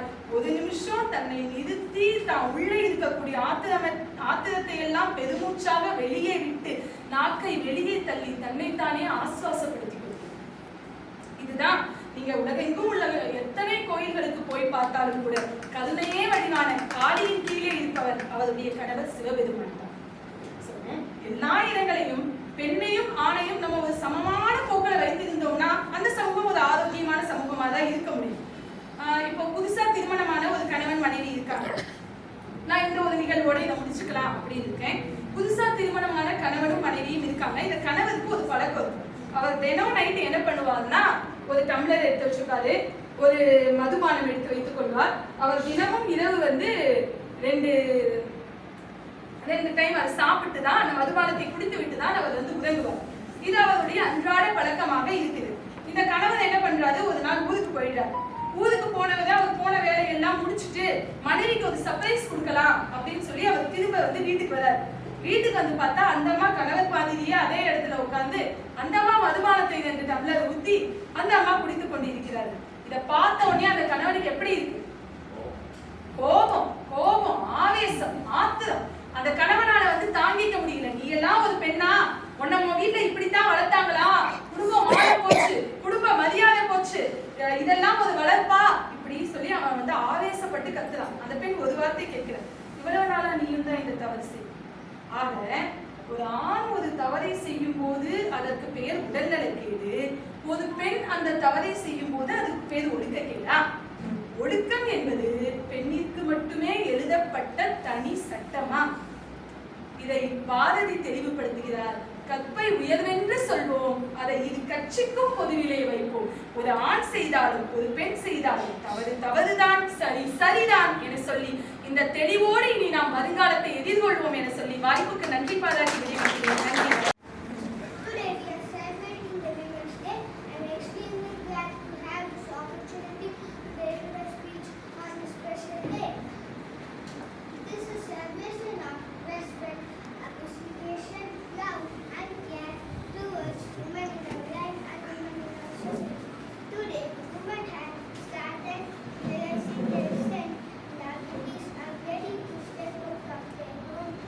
Contributing their success to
பார்க்குறேன்னா திரு நாகேஸ்வரன் ஐயா அவர்கள் அவருடைய 80வது நிறைவு பிறந்தநாள் விழாவில் மகளிர் தின சிறப்பு விழாவும் தொடர்ந்து நடக்கிறதால எங்களுக்கு பேசுறதுக்கு இந்த வாய்ப்பு கிடைச்சதுக்கு அவருடைய ஆசீர்வாதங்கள் தான் அப்படின்னு நான் நினைக்கிறேன். இந்த 1 வருட காலமா அவரோட வந்து அலைபேசி வாயிலாக வீடியோ காலிங் மூலமா எல்லாம் பேசியிருக்கேன். கடந்த 2 மாதமா அவரால் பேச முடியல. அப்படிங்கும்போது ரொம்ப மன உளைச்சலுக்கு ஆளாயிட்டு எப்படியாவது ஐயாவை பார்க்கலான்னு நினைச்சிட்டு இருக்கும்போது 21ஆம் தேதி அவரை சந்திக்க ஒரு அழகான வாய்ப்பு இந்த பிரபஞ்சம் அமைச்சு கொடுத்துருக்கு. ஐயா எப்பொழுதும் இந்த பிரபஞ்சத்தின் அருளாலும் பெரியவர்களாலும் நல்லபடியா இருக்கணும்னு அவரை வணங்கிட்டு நான் இந்த பேச்சை ஆரம்பிக்கிறேன். இன்னைக்கு கொடுக்கப்பட்ட காலம் நமக்கு மிக குறைவா இருக்கிறதுனால ஏற்கனவே கலாவதி அவங்க வந்து நிறைய விடுதலையில இது பங்கெடுத்துக்கிட்ட பெண்களை பத்தி பேசிட்டாங்க. நான் சுருக்கமா ஒரு 4 பெண்களை மட்டும் பத்தி சொல்லிடுறேன். நம்ம தமிழகத்தில் இருந்து நம்ம இன்னைக்கு பேசுறதுனால வேலு நாச்சியார் அவர்களை வந்து நம்ம மறுதலிட்டு பேசவே முடியாது. வேலு நாச்சியார் வந்து எல்லாரும் தனக்குள்ள ஒரு படையை வந்து அமைப்பாங்க. எல்லா அரசர்களும் வேலு நாச்சியார் 3 படை அமைச்சாங்க. வாழ்படை, வளரிப்படை, பெண் படை அப்படின்னு அமைச்சாங்க. வாழ்படைக்கு சின்ன மருதுவையும், வளரிப்படைக்கு பெரிய மருதுவையும், பெண் படைக்கு வந்து குயிலியும் நிர்வாகம் பண்றாங்க. குயிலி வந்து வேலு நாச்சியாருடைய படையில இருந்தாங்கன்னா வேலு நாச்சியாரை போலவே வீரமும் விவேகமும் பெற்ற பெண் அவங்க.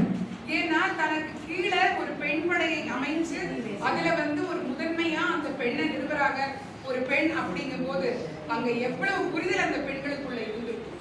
இன்னொன்னு அந்த படைக்கு ஒரு சிறப்பு பேர் வைக்கிறாங்க, உடையார் படை. அப்படி உடையார் படைன்னு அதுக்கு ஒரு பேர் இருக்கு.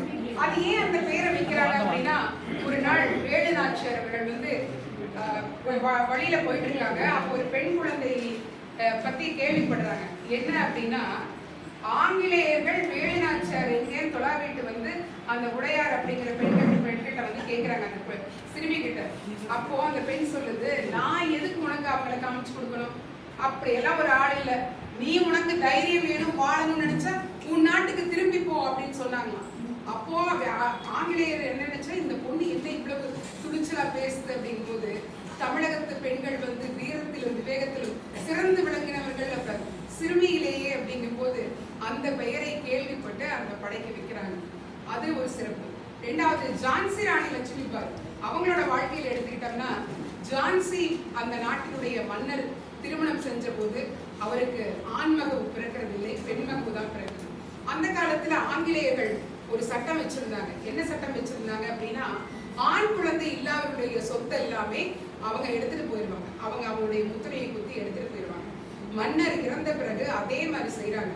இந்த மன்னருக்கு வந்து ஆண் குழந்தை இல்லைங்கிறதுனால கஜானாக்கே சீல் வச்சிடறாங்க. ஜான்சி ராணி லட்சுமிபாய் ரொம்ப கோவப்படுறாங்க. என்ன நம்மளுடைய நாட்டுல நம்ம சுதந்திரமா இருக்க முடியலையே அப்படின்ட்டு என்ன பண்றாங்கன்னா, அவங்க சிறுவயதிலிருந்தே குதிரை ஏற்றம், யானை ஏற்றம் எல்லாம் கத்து வச்சிருந்தாங்க. என்ன பண்றாங்க, ஆண் போல் வேடம் தரித்து ஜான்சி ராணி வந்து வெள்ளையரை எதிர்த்து போர் புரிகிறாங்க. அப்போ தன்னுடைய குழந்தையை கூட முதுகுல போட்டுட்டு அவங்க அந்த போருக்கு போவாங்களாம். அவ்வளவு வீரம், அவ்வளவு விவேகம், அவ்வளவு தைரியம், நம்முடைய நாட்டை காப்பாற்றணும். ஒரு ஆண்மகவு இல்லைங்கிறதுனால தானே என்ன வந்து இவங்க கரெக்டான முறையான வழியில என்னை போர் புரிய முடியல, இருந்தாலும் அந்த ஆண் வேடம் விட்டு நான் நிச்சயம் ஜெயிப்பேன் அப்படிங்கிறாங்க. அப்போ அந்த போர்ல நடந்துட்டு இருக்கும் போது பின்னாடி இருந்து ஒருத்தர் பெரிய வாளால அந்த மண்டையை 2ஆ புடக்கிறான். அதுல காயம் அடைஞ்சிருக்கு ஜான்சி ராணிக்கு. அதையும் மீறிட்டு வாளை சுருட்டி அந்த பின்னாடி இருந்தவனை கொள்றாங்க. எதிரில ஒருத்த வந்து மார்ல கத்தியால குத்துறான். மார்ல குத்துன போதும் அவனையும் வெட்டி வீழ்த்திட்டு ஜான்சி ராணி ஒரு குகையில ஏற்கனவே சொல்லியிருப்பாங்க, நான் வந்து போர்க்களத்துல என்னுடைய உயிர் பிரியக்கூடாது, என்னுடைய உயிரானது என்னுடைய இந்த அரசவையிலோ இல்லது எனக்குரிய இடத்திலோ தான் இந்த உயிர் பிரியணும் அப்படின்னு. அதே இடத்துல கொண்டு போய் எல்லாரும் வைக்கிறாங்க. 1858ஆம் ஆண்டு அவங்க வந்து அந்த போர்ல மரணம் அடைகிறாங்க. அதுவும் அவருடைய சொந்த இடத்துல. அப்படிங்கும் போது ஜான்சி ராணி லட்சுமிபாய் வந்து பாத்தீங்கன்னா அவங்களுடைய அந்த துன்பமும் பட்ட வேதனையும் அதெல்லாம் படிக்கும் போது இன்னைக்கு இருக்கக்கூடிய பெண்களுக்கு இதெல்லாம் ஒரு வேதனையே இல்லை அப்படிங்கிற மாதிரி. அதே மாதிரி 3 தலைமுறை பெண்கள் வந்து இருந்திருக்காங்க. மோதிலால் நேருடைய மனைவி கமலா நேரு, அவருடைய மகள் விஜயலட்சுமி கிருஷ்ணா, அவருடைய மகள் கமலா நேரு, 3 பேருமே காந்திஜி அடிகளுடைய அந்த கொள்கையிலையும் உப்பு சத்தியாகிரகத்திலையும் வந்து நிறைய பங்கெடுத்துக்கிட்டு நிறைய விஷயங்களை வந்து பெண்களை திரட்டி செய்திருக்காங்க. அப்படிங்கும் போது அவங்க 3 பேருமே அந்த 3 தலைமுறை சார்ந்த ஒரே இல்லத்தில் இருக்கக்கூடிய பெண்கள் அந்த விடுதலைக்காக பாடுபட்டிருக்காங்க. அதே மாதிரி நம்மளுடைய நாட்டில் நடக்கக்கூடிய இந்த சுதந்திர தாகத்துக்காக லண்டன்ல இருக்கக்கூடிய பிகாஜி காமே ரூஸ்வெல்ட் அப்படின்னு சொல்லக்கூடிய பெண்மணி பாத்தீங்கன்னா அங்கிருந்து நம்மளுக்கு சப்போர்ட் பண்ணியிருக்காங்க. எப்படி எல்லாம் அவங்க சப்போர்ட் பண்ணியிருக்காங்க அப்படின்னா, இங்க இருக்கக்கூடிய வீரமா இருக்கிற ஆண்மகன்கள் இளைஞர்கள் எல்லாம் என்ன பண்ணுவாங்களாம், அவங்களுக்கு ஒரு பரிசு பொருள் அனுப்புறேன்னு சொல்லிட்டு பொம்மைன்னு சொல்லி அந்த பரிசு பொருட்கள் மேலையெல்லாம் இவங்க எழுதி அந்த பார்சலை இந்தியாவுக்கு அனுப்புவாங்களாம். அந்த பார்சல்ல ஒரு துப்பாக்கி இருக்கணும். இந்த துப்பாக்கியை எடுத்து நீங்க வெள்ளையனை வெளியே எடுத்து நீங்க அடிச்சு துவசம் பண்ணுங்க அப்படிங்கிற மாதிரி கடிதங்களை எழுதி அதுக்குள்ள வச்சிருப்பாங்களாம். மறைமுகமா இது பண்ணியிருக்காங்க. அங்க லண்டன்ல இருந்துட்டு பூமிக்கு அடியில இருந்து ரேடியோ செய்திகள் மூலமா அந்த பெண்மணி இந்த சுதந்திரத்துக்கு என்னென்னலாம் செய்யணும் அப்படிங்கிறத அந்த இளைஞர்கள்கிட்டையும் இங்க இருக்கக்கூடிய பெண்கள்கிட்டையும் நிறைய பேசியிருக்காங்க. காந்தியடிகளும் இன்னும் நேரும் இன்னும் மற்றவர்கள்லாம் சுதந்திரத்திற்காக இவ்வளவு போராடும் போது ஒரு பெண்ணா நான் ஏதாவது செய்யணும், எங்கிருந்தாலும் சுதந்திரத்திற்காக தன்னுடைய உரிமைக்காக போராடுகின்ற மனிதர்கள் தான் அவர்கள் என்னுடைய சகோதரர்கள்னு அவங்க நினைச்சு அந்த மாதிரி வேலையை செய்திருக்காங்க. கடைசி வரை இந்திய சுதந்திரத்துக்கு அது மிக சவர்க்காரை பற்றி எல்லா இடங்களுக்கும் மூளை முடுக்குல கூட போய் நின்று ஒவ்வொருத்தருடையும் பேசிட்டு வருவாங்களாம். அது கேட்கும் போதும் அதை படிக்கும் போதும் அவ்வளோ ஒரு நம்மளுக்கு இத்தனை எல்லாம் பாடுபட்டு இருக்காங்க பெண்கள். நம்ம திருப்பூர்ல எஸ்என் சுந்தரம்மாள்னு சொல்லிட்டு வீரபாண்டியில அவங்களுக்கு ஒரு மூளையில திருவுருவ சிலை வச்சிருப்பாங்க. அவங்க நம்மளுடைய சுதந்திர போராட்டத்துல கலந்துட்டு இருக்காங்கன்னா, அந்த காலத்துல போராட்டம் எல்லாம் எப்படின்னா இப்ப நடக்கிற மாதிரி உடனே குண்டு போடெல்லாம் போர் நடக்க எதிர்ப்பு தெரிவிப்பாங்க. எந்த மாதிரி எதிர்ப்பு தெரிவிப்பாங்கன்னா, அந்நிய ஆடைகளை விளக்குது. அப்போ கதற ஆடைகள் முரட்டுத்தனமா இருக்குமா, அந்த கதற ஆடைகளை ஒரு 8 முழம் 9 முழம் உள்ள புடவையை கட்டிப்பாங்களாம். அதே மாதிரி அந்நிய பொருட்கள் எதெல்லாம் இருக்கோ அதையெல்லாம் ரோட்ல கொண்டு கொட்டி அதை நெருப்பிட்டு அதையெல்லாம் இதெல்லாம் நாங்க ஒழிக்கிறோம் அப்படின்னா அவன் வெளியில போயிடணும், அந்த மாதிரி எல்லாம் செய்வாங்களாம். கோதை நாயகின்ற பெண்மணி பாத்தீங்கன்னா பாரதியாருடைய பாடல்களை நிறைய பாடுவாங்களாம். கோதை நாயகி படிப்பறிவே கிடையாது, ஆனா பாடல்கள் மூலமா நிறைய விஷயங்களை மக்களுக்கு சொல்லுவாங்களாம். அவங்க அவங்களுக்கு இன்னொரு திறமை இருந்திருக்குது, கற்பனை வளத்தோட நிறைய கதைகளை சொல்லுவாங்களாம். கூட இருந்த ஒரு பெண்மணி என்ன பண்ணிருக்காங்கன்னா, அவங்க சொல்றக்கூடிய கதைகளை எல்லாம் எழுதி வச்சு பிற்காலத்துல அவங்களுக்கு தமிழ் கற்றுக் கொடுத்து அவங்கள நல்ல நாவல்கள் படிக்க வச்சு எல்லாம் பண்ணதுக்கு அப்புறம் பிற்காலத்துல கோதை நாயகி ஒரு நாவலும் கட்டுரைகளும் நிறைய புத்தகங்களும் எழுதுறாங்க. ஒரு நாள் பாரதியார் அவங்களுடைய ஊருக்கு பக்கத்துல சாலையில போயிட்டு இருக்கிறாரு. பக்கத்து ஒரு வீட்டுல இருந்து அழகான குரல் கேட்குது. அது பாரதியார் பாடல்களை கேட்குது. யார் அது பாடுறாங்க அப்படிங்கும் போது, இங்க நான் கோதை நாயகி பாடிட்டு இருக்காங்க, இவ்வளவு நல்லா பாடுறாங்களா அப்படின்னு அந்த இடத்துக்கு போய் அந்த பெண்ணை வரவழைச்சு, என்னம்மா இவ்வளவு அழகா பாடுறீங்க, உன் பேர் என்ன? கோதை நாயகி அப்படியா? சரி, நான் ஒரு பாடல் சொல்றேன், அதை நீ பாடுவாயா அப்படின்னு. பாடுறேன் அப்படின்னு சொல்றாங்க. அப்போ ஜெய வேரிகை கொட்டடா கொட்டடா அந்த பாட்டை இவர் கவிதையா கொடுக்குறாரு. அதை அந்த அம்மா பாடுறாங்க. பாரதியார் உள்ளரிச்சு போயிடுச்சு அவருக்கு. தன்னுடைய பாடலை உணர்ச்சி மிக்க ஒரு கவிஞன் 1000 எழுதலாம், ஆனா அந்த உணர்ச்சி அந்த வரிகள் வாடாம அதை அப்படியே பாடக்கூடிய அந்த பெண்ணுடைய திறமையை கண்டு பாரதியார் தொடர்ந்து பல பாடல்களை எழுதி கோமதி நாயகம் அவங்க கிட்ட கொடுத்து, நீங்க இதை ஃபுல்லா கோமதி அவங்க கிட்ட கொடுத்து இதை ஃபுல்லா நீங்க பாடுங்க, வெளியில போய் எல்லா மக்களுக்கும் சொல்லுங்க. கோதை என்ன பண்றாங்க, தன்னை சார்ந்த பெண்களுக்கு எல்லாம் இந்த பாடலை சொல்லி கொடுக்குறாங்க, குழந்தைகளுக்கெல்லாம் சொல்லி கொடுக்குறாங்க. ஒவ்வொரு நாளும் என்ன பண்ணுவாங்களாம், சாலையிலையும் இந்த பாடல்களை கத்தி பாடிட்டு போவாங்களாம். அவ்வளவுதான் இந்த தாகம், இது சுதந்திர தாகம் என்னங்கிறது எல்லாம் தெரிவிக்கப்படி பாடுவாங்களாம். அப்போ நம்மளுடைய விடுதலை வேள்விக்காக எல்லா இடங்களிலிருந்தும் அந்த பெண்கள் பாடுபட்டிருக்காங்க. இதுல கவிக்குயில் சரோஜினி தேவி பாத்தீங்கன்னா, அவருடைய அப்பா சின்ன வயசுல கவிக்குயில் சரோஜினி தேவிக்கு ஆங்கிலத்தின் மேல இஷ்டமே வரலையா. இந்த கல்வியை நான் ஏன் படிக்கணும் அப்படின்னு அவங்க அப்பா கிட்ட ஓரியாட்டம் பண்றாங்க. ரொம்ப உரிமையா சட்டம் போடுறாங்கன்னா, தமிழ் படிக்கிறேன், இல்லாட்டி என்னுடைய மொழி வேற என்ன இருக்கோ அதை படிக்கிறேன் அப்படின்னு. ஆனா அவர் என்ன சொல்றாரு, ஒரு நாள் ரூம்குள்ள வச்சு பூட்டிடுறாரு. நீ ஆங்கிலம் படித்தால் மட்டும்தான் நீ வெளியில வரணும், உனக்கு சோறு அப்படின்ற. ஒரு நாள் முழுக்க அந்த அறையில சித்திரவதை அனுபவிக்கிறாங்க கவிக்குயில் சரோஜினி தேவி. அப்புறம் ஒரு முடிவு எடுக்கிறாங்க. சரி, சொல்றாங்கன்னா ஏதோ நல்லதுதான் சொல்றாங்க, நம்ம விடக்கூடாது. அந்த ஆங்கிலத்துல பயங்கர புலமை அடைகிறாங்க, நிறைய எழுதுறாங்க. கவிக்குயில் சரோஜினி தேவி அவங்களுடைய கவிதைகள் எல்லாமே இந்த ஆங்கிலத்துல படிக்கும்போது நம்மளுக்கு தெரியும். ஆனா எழுதின கவிதைகள் நிறைய கவிதைகள்ல அந்த சுதந்திர தாகத்தை எல்லாத்தையுமே புகுத்துறாங்க. அவருடைய பாடல்கள், கவிதைகள் எத்தனையோ மனிதர்களுடைய மனதுல போய் கவிக்குயில் சரோஜினி தேவி இன்னைக்கும் சுதந்திர போராட்டத்தில் பங்கெடுத்துட்டாங்கன்னா அவங்களுடைய அந்த எழுத்துக்கள் மூலமா பல புரட்சிகளை செய்திருக்காங்க. இப்படி எல்லாம் அந்த காலத்துல புரட்சி செய்து தியாகம் பண்ணி, உயிர் தியாகம் பண்ணி, குடும்பத்தை இழந்து எல்லாம் பண்ணதுக்கு அப்புறம் இன்னைக்கு நம்ம பெண்கள் இந்த நாட்டுக்கு கிடைத்த சுதந்திரத்தை ஓரளவாவது நினைக்கிறாங்களான்னா சத்தியமா இல்லை. அந்த இடத்துல மனது ரொம்ப நொந்து போகுது. இன்னைக்கு எதுக்கெல்லாம் தெரியுமா போராட்டம் பண்றாங்க? என்னை பெண்ணா நடத்து, எனக்கு சம உரிமை கொடு, என்னை சமைக்க விடாது, இதெல்லாம் போட்டுதான் இன்னைக்கு பெண்கள் பெண் உரிமைங்கிற பெண் உரிமைனா ஒரு பெண்ணுக்கு என்னன்னே தெரியலங்கிறதுதான் பயங்கர வேதனையா இருக்கு. பெண் உரிமைங்கிறது உடனே சமைக்க கூடாதுங்கிறதுலாம் பெண் உரிமை கிடையாது. அது நமது கடமை, நமது பொறுப்பு. ஆண் வெளியில போறேன்னா உள்ள இருந்து யாரோ ஒருத்தர் நிர்வகிக்கணும் அப்படின்னா அதை கொடுத்திருக்காங்க. பெண் உரிமைனா என்ன தெரியுங்களா? தன்னுடைய எழுத்தை, தன்னுடைய கல்வி அறிவை, தனக்கான சுயமரியாதையை கேட்டு வாங்குறது, அதுக்காக போராடுறதுதான் பெண் உரிமை.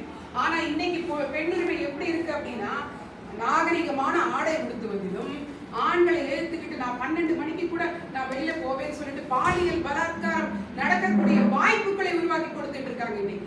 அந்த காலத்துல எல்லாம் பாலியல் பலாத்காரம் கிடையாது. ஏன்னா ஒவ்வொரு பெண்ணுக்கும் வீட்டுல தற்காப்பு கலை கற்றுக் கொடுத்திருந்தாங்க. எப்படி நடந்துக்கணும், பண்பாட நடந்துக்கணும் சொல்லி சொல்லி வளர்த்திருந்தாங்க. ஆனா இன்னைக்கு பெண்ணுரிமைங்கிற பேர்ல நம்ம வாங்கிய முழுமையான சுதந்திரத்தை எல்லாம் திரும்பவும் கொண்டு போய் ஆங்கிலேயர்களுடைய காலடியில அடமானம் வச்சுட்டு திரும்பவும் ஒரு விடுதலைக்காக இங்க வேள்வி செய்து கொண்டிருக்கக்கூடியதுதான் எங்களுடைய பெண்ணின். இதை மாற்றணும், இனிமேலாவது இதை மாற்றுவோம் அப்படின்னு சொல்லிட்டு எனக்கு பேச வாய்ப்பு கொடுத்ததுக்கு நன்றி. அனைவருக்கும் வணக்கம். தமிழர் இலக்கியம் ரத்தத்தை உந்தி தள்ளுவது இதயத்தின் வேலை. அந்த இதயத்தையே நல் உணர்வுகளை தூண்டுவது தமிழ் இலக்கியத்தின் வேலை. தமிழர் இலக்கியம் அப்படித்தான் பிறந்தது, அதனால்தான் அது சிறந்தது. சின்னஞ்சிறிய 2 அடிகள், உலக சிறப்பு பெற்ற முப்பிரிவுகள். நல் முப்பிரிவில் சிறந்தது எப்பிரிவு என்று பிரித்து ஏற்றங்காண இயலாத திருக்குறள் தமிழ் அன்னையின் மணிமுடியாக ஒளிர்கிறது. வாழ்க்கைக்கு தேவையான நீதி நூல்கள் தமிழ் மொழியில் உள்ளது போல் உலக மொழிகள் எதிலும் இல்லை என்று அழுத்தமாக கூறும் இத்தாலிய பேரறிஞர் வீரமா முனிவர் இறுதியாக சொல்கிறார், எல்லா நூல்களுக்கும் தலையாய நூல் திருக்குறள் என்று. திருக்குறள் தமிழில் படைக்கப்பட்டது. ஆனால் அது தமிழர்களுக்காக மட்டும் படைக்கப்படவில்லை, உலக மனிதர்களுக்காக படைக்கப்பட்டது. வள்ளுவன் தன்னை உலகி நிற்க தந்து வார்ப்புகள் கொண்ட தமிழ்நாடு இது. அகரத்தில் தொடங்கி நகரத்தில் முடியும் திருக்குறள் அன்று முதல் இன்று வரை சிகரத்தில் தான் இருக்கிறது. மனிதனுக்கு நிகரான காடுபொருள் எதுவும் இல்லை என்றே மனிதனின் அன்பை கண்ணியப்படுத்தி அவனது வீரத்திற்கு திலகமிட்டு மானுட சிக்கல்களுக்கு தீர் உரைத்த தமிழ் கவிதை சிம்மாசனத்தில் கடவுளர்கள் வந்து அமர்ந்து கொண்டார்கள். காப்பிய காலத்தில் மனிதர்கள் மறைந்தார்கள், கடவுள்கள் பிறந்தார்கள். பக்தி சுவை நனி சொட்ட சொட்ட பாடிய செந்தமிழ் சேக்கிழார் காலத்தில் மானுடம் சற்றே சிலிர்த்திருந்தாலும் பக்தி இலக்கிய பெருவெள்ளத்தில் மானுட பதிவுகள் காணாமல் போயின. மானுடத்தை மானுடமாகவே சொல்ல முடியாமல் கடவுளாகவே முன்னிறுத்திய அந்த காலகட்டத்தில் தான் 10,000 கவிதைகளை முத்தாக அள்ளி வைத்த சத்தான கம்மன் பிறந்தான். வெளிச்சத்தின் வித்தாக வந்து விழுந்தான். அகவழியில் நடந்த அருமை தமிழ் தாய் திருத்தத்தில் எழுந்து சிரித்தார். ஆனால் கம்பனுக்கு பின்னால் சிறிது தேக்கம், தமிழ் தாய்க்கோ சிறிது ஏக்கம். அந்த ஏக்கம் கலைத்துடன் சிலிர்த்து வந்தான் முண்டாசு கட்டுக்குள் மூளையும் தமிழன் இரண்டாக சேர்த்து நெருக்கி கட்டிய மீசை புலவன் பாரதி. 20ஆம் நூற்றாண்டின் தமிழ் கவிதைகளை வீரமும் சாரமும் மிக்கதாக மாற்றிய அந்த மாமலைக்கு பெயர் தான் மகாகவி பாரதி. அவன் சின்னசாமி பெற்றெடுத்த பெரியசாமி தலைப்பாவை கட்டி வந்த தமிழன். மகாகவி பாரதி நமக்கெல்லாம் கொடுத்துவிட்டு போன செல்வங்கள் 4. முதல் 3 குயில் பாட்டு, கண்ணன் பாட்டு, பாஞ்சாலி சபதம். 4வது என்ன தெரியுமா? கனக சுப்புரத்தினம் என்னும் பாரதிதாசன். பாரதியார் இல்லை என்றால் கனக சுப்புரத்தினம் கிடைத்திருப்பார். ஆனால் பாரதிதாசன் கிடைத்திருக்க மாட்டார். தமிழ் கவிதைகளை பகுத்தறிவு சிந்தனைகளுக்கு முதல் முறையாக களஞ்சியமாக்கியவர் பாரதிதாசன். ஓடப்பர் ஆகியிருக்கும் ஏழையப்பர் உதயப்பர் ஆகிட்டால் ஒரு நொடிக்குள் ஓடப்பர் உயரப்பர் எல்லாம் மாறி ஒப்பப்பர் ஆகிடுவார் உணரப்பாணி என்ற புரட்சி கவிதைகளை படைத்து தந்தவர் பாரதிதாசன். நற்றிணை நல்ல குறுந்தொகை 500 ஒத்த பதிற்று 10 ஓங்கு பரிபாடல் கற்றறிந்தார் ஏற்கும் கலியோடு அகம்புறம் என்று இத்திரத்தை 8 தொகை. முருக பொருநாறு 12 முல்லை பெருகுவல மதுரை காஞ்சி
சரி அவங்க பேசின கருத்து தவறுன்னா சொன்னாங்க. என்னமோ சொன்னாங்க, அந்த காலத்தில் வந்து பெண்கள் வந்து உள்ளே இருந்தவங்களாம் ரொம்ப தற்காப்பு கலைகள்லாம் சொல்லி கொடுத்து பத்திரமா உள்ளே வச்சுருந்தாங்க.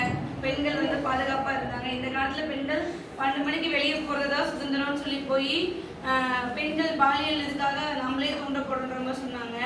ஆனால் அந்த காலத்தில் 5 வயசு 4 வயசு 3 வயசு குழந்தைங்களுக்குலாம் எதுவும் ஆகலை.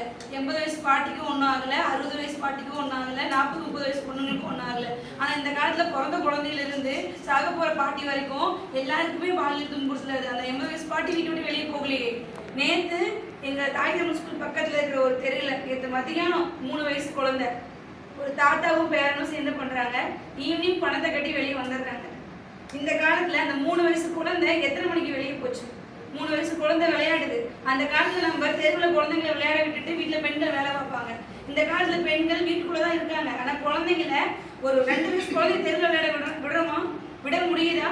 நம்ம எந்த மாதிரி காலத்தில் இருக்கோம்? ஸோ அப்போ ஒழுக்கம் ரொம்ப முக்கியம். ஒழுக்கன்றது ஆண் பெண் அப்படின்றது கிடையாது. சமுதாயத்தில் வளர்கிற அத்தனை பேர்த்துக்குமே ஒழுக்கத்தை சொல்லி கொடுத்து தான் வளர்த்தணும். ஏன்னா ஒழுக்கம் இல்லாமல் தான் இப்போ இங்கே நிறைய தவறுகள் நடக்குது.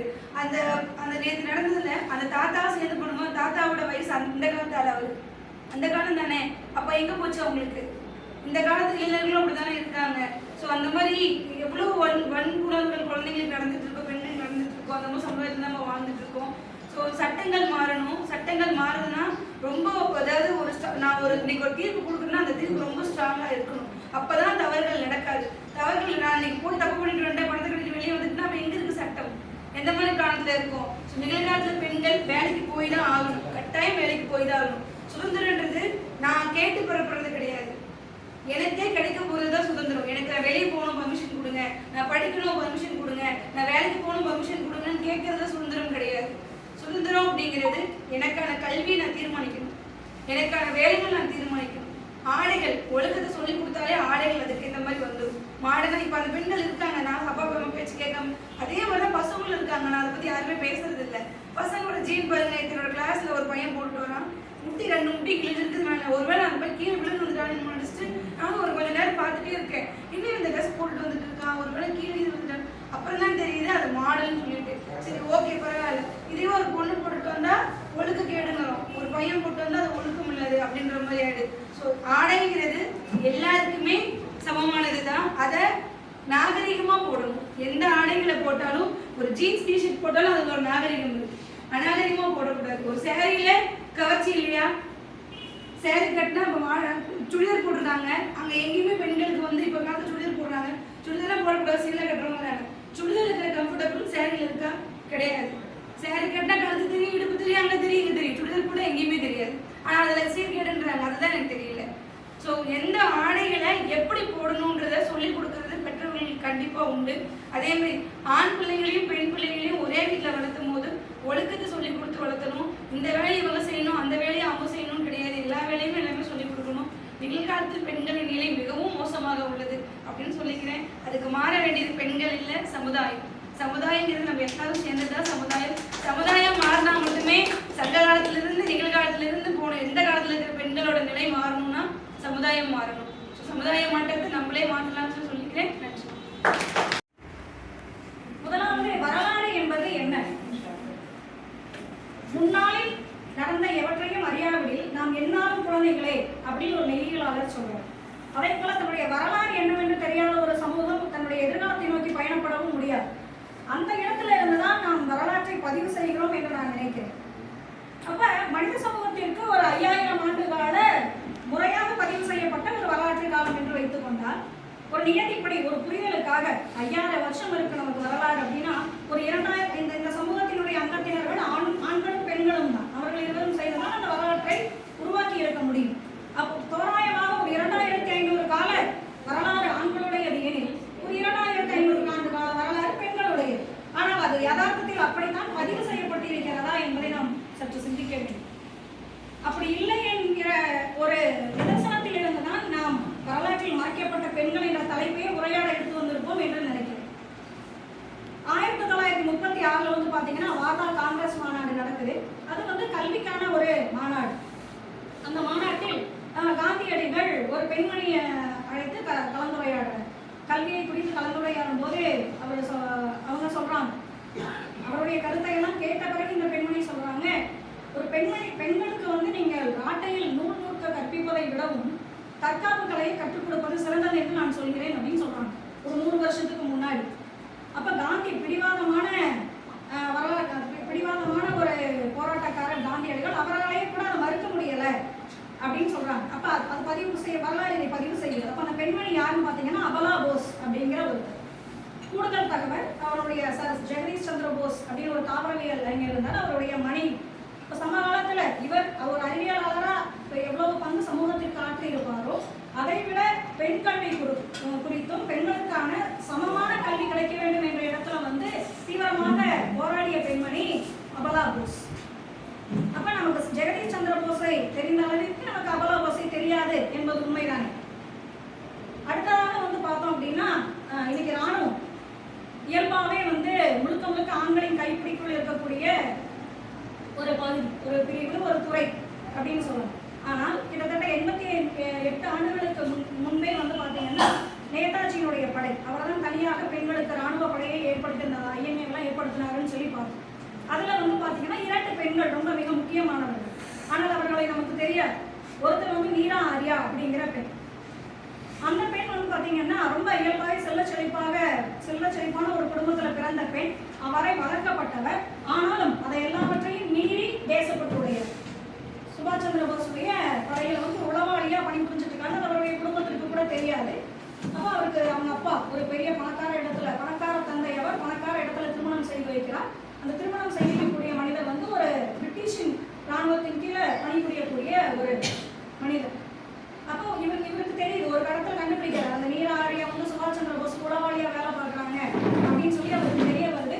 ஒரு இடத்துல அவரை தொடர்ந்து போறாரு. அவரை தொடர்ந்து போகும்பொழுது நேதாஜியை பிடித்து விடலாம் அப்படிங்கிற ஒரு திட்டத்தோட அவர் போயிட்டு இருக்கிறாரு. இவங்க போகும்போது இவர் நேதாஜியோட இவங்க உரையாடிட்டு இருக்கும்போது இந்த இடத்துக்கு அவர் வந்துடுறாரு. ஆனா ஒரு கட்டத்துல வந்து இவரால நேதாஜி அவர் துப்பாக்கி எடுத்து சுட ஆரம்பிச்சார். அப்ப எங்க நேதாஜியோட உயிர் போயுமோ கணவன் என்று மாறாமல் அவரை சுட்டுக் கொன்ற பெண் நீரா ஆரியா. பிற்காலத்துல வந்து பாத்தீங்கன்னா ஒரு பிரிட்டிஷ் அதிகாரியை சுட்டுட்டாங்க. அவரை கைது பண்ணிட்டு போறாங்க. அவங்க கைது பண்ணிட்டு போய் பாத்தீங்கன்னா பயங்கரமான சித்திரவதைகள் நேதாஜியை பத்தி கேட்கறாங்க. ஆனா அவர் சொல்லவே இல்லை. சான்றோர்களே, ரொம்ப அதிர்ச்சிகரமான தகவல் என்ன அப்படின்னா, நேதாஜி எங்கன்னு கேட்கும்போது அந்த பொண்ணு ரொம்ப தைரியமா சொல்றாங்க, அவர் என் இதயத்தில் இருக்கிறாருன்னு சொல்றாங்க. உன் இதயத்தில் இருக்கிறாரா என்று அவருடைய மார்பகங்களை துண்டாடுகிறார். ஆனாலும் அந்த பெண் வந்து அந்த உண்மையை சொல்லவில்லை. அவருக்கு பிறகு வந்து பார்த்தீங்க அப்படின்னா அவங்க விடுதலை அப்படி போயிட்டு இருக்கு. விடுதலைக்கு பிறகு ஹைதராபாத்தினுடைய தெருக்களில் பூவிட்டுக் கொண்டிருந்திருக்கிறார் அவர் தான் சாகும் வரை. இதே சமகாலத்தில் வாழ்ந்த இன்னொரு நம்மளுடைய தமிழ்நாட்டை சேர்ந்த ஒரு பெண்மணி வந்து பார்த்தீங்க அப்படின்னா சரஸ்வதி ராஜாமணிங்கிறவங்க. இவங்களும் வந்து நேதாஜியுடைய படையில இருந்தவங்க. இப்போ இவங்க வந்து தன்னுடைய 16 வயதுல வந்து நேதாஜி வந்து படைகளுக்காக நிதி திரட்டும் போது தன்னுடைய நகைகள் தான் தந்தை வாங்கி கொடுத்த எல்லா நகைகளையும் கலட்டி அனுப்பி வச்சிடறாங்க. இப்போ நேதாஜி பார்க்கும்போது சின்ன பெண் ஏதோ சிறுமி விவரம் அறியாமல் வந்து இந்த நகைகளெல்லாம் கொடுத்துட்டாங்க போல இருக்கு அப்படின்னு சொல்லி நேரடியாக கொண்டு வந்து கொடுத்து அவங்க வீட்டுக்கு போறாங்க. அப்போ இல்லை அவங்க வந்து வலுக்கட்டாயமாக வாங்க மறுத்துட்டாங்க, முடியாது அப்படிங்கும்போது இவங்களுடைய தேசப்பற்று அவரை மெய்சிலிருக்க வைக்கிறது. சரின்னு சொல்லி அவரை வந்து தன்னுடைய இந்திய படையில வந்து உளவாளியாக சேர்த்துக் கொள்கிறார். ஆண் வேடம் விட்டு பிரிட்டிஷோட திருக்குறளுக்கடையெல்லாம் போய் வந்து பார்த்தீங்க அப்படின்னா நிறைய ஒரு அந்த எடுபடி வேலை செய்யக்கூடிய சின்ன சிறிய சிறுவர்கள் போல வேடம் விட்டு அவங்களுடைய ரகசியங்களை எல்லாம் இவங்க கடத்துறாங்க. ஒரு கட்டத்தில் ஆங்கிலேயர்களுக்கு இது தெரிய வருது. அப்போ அவங்க தப்பிச்சு போகும்பொழுது வந்து பார்த்தீங்கன்னா காலில் குண்டடிப்படுது. காலில் குண்டடிப்படும் போது அந்த குண்டடியோட அந்த காயத்தோடைய மரத்து மேலே ஒரு 3 நாள் வந்து இருந்து பிரிட்டிஷார்ட்டிருந்து தப்பிச்சு 700 மைல் நடந்தே போய் அவங்களுடைய படையை சேர்றாங்க.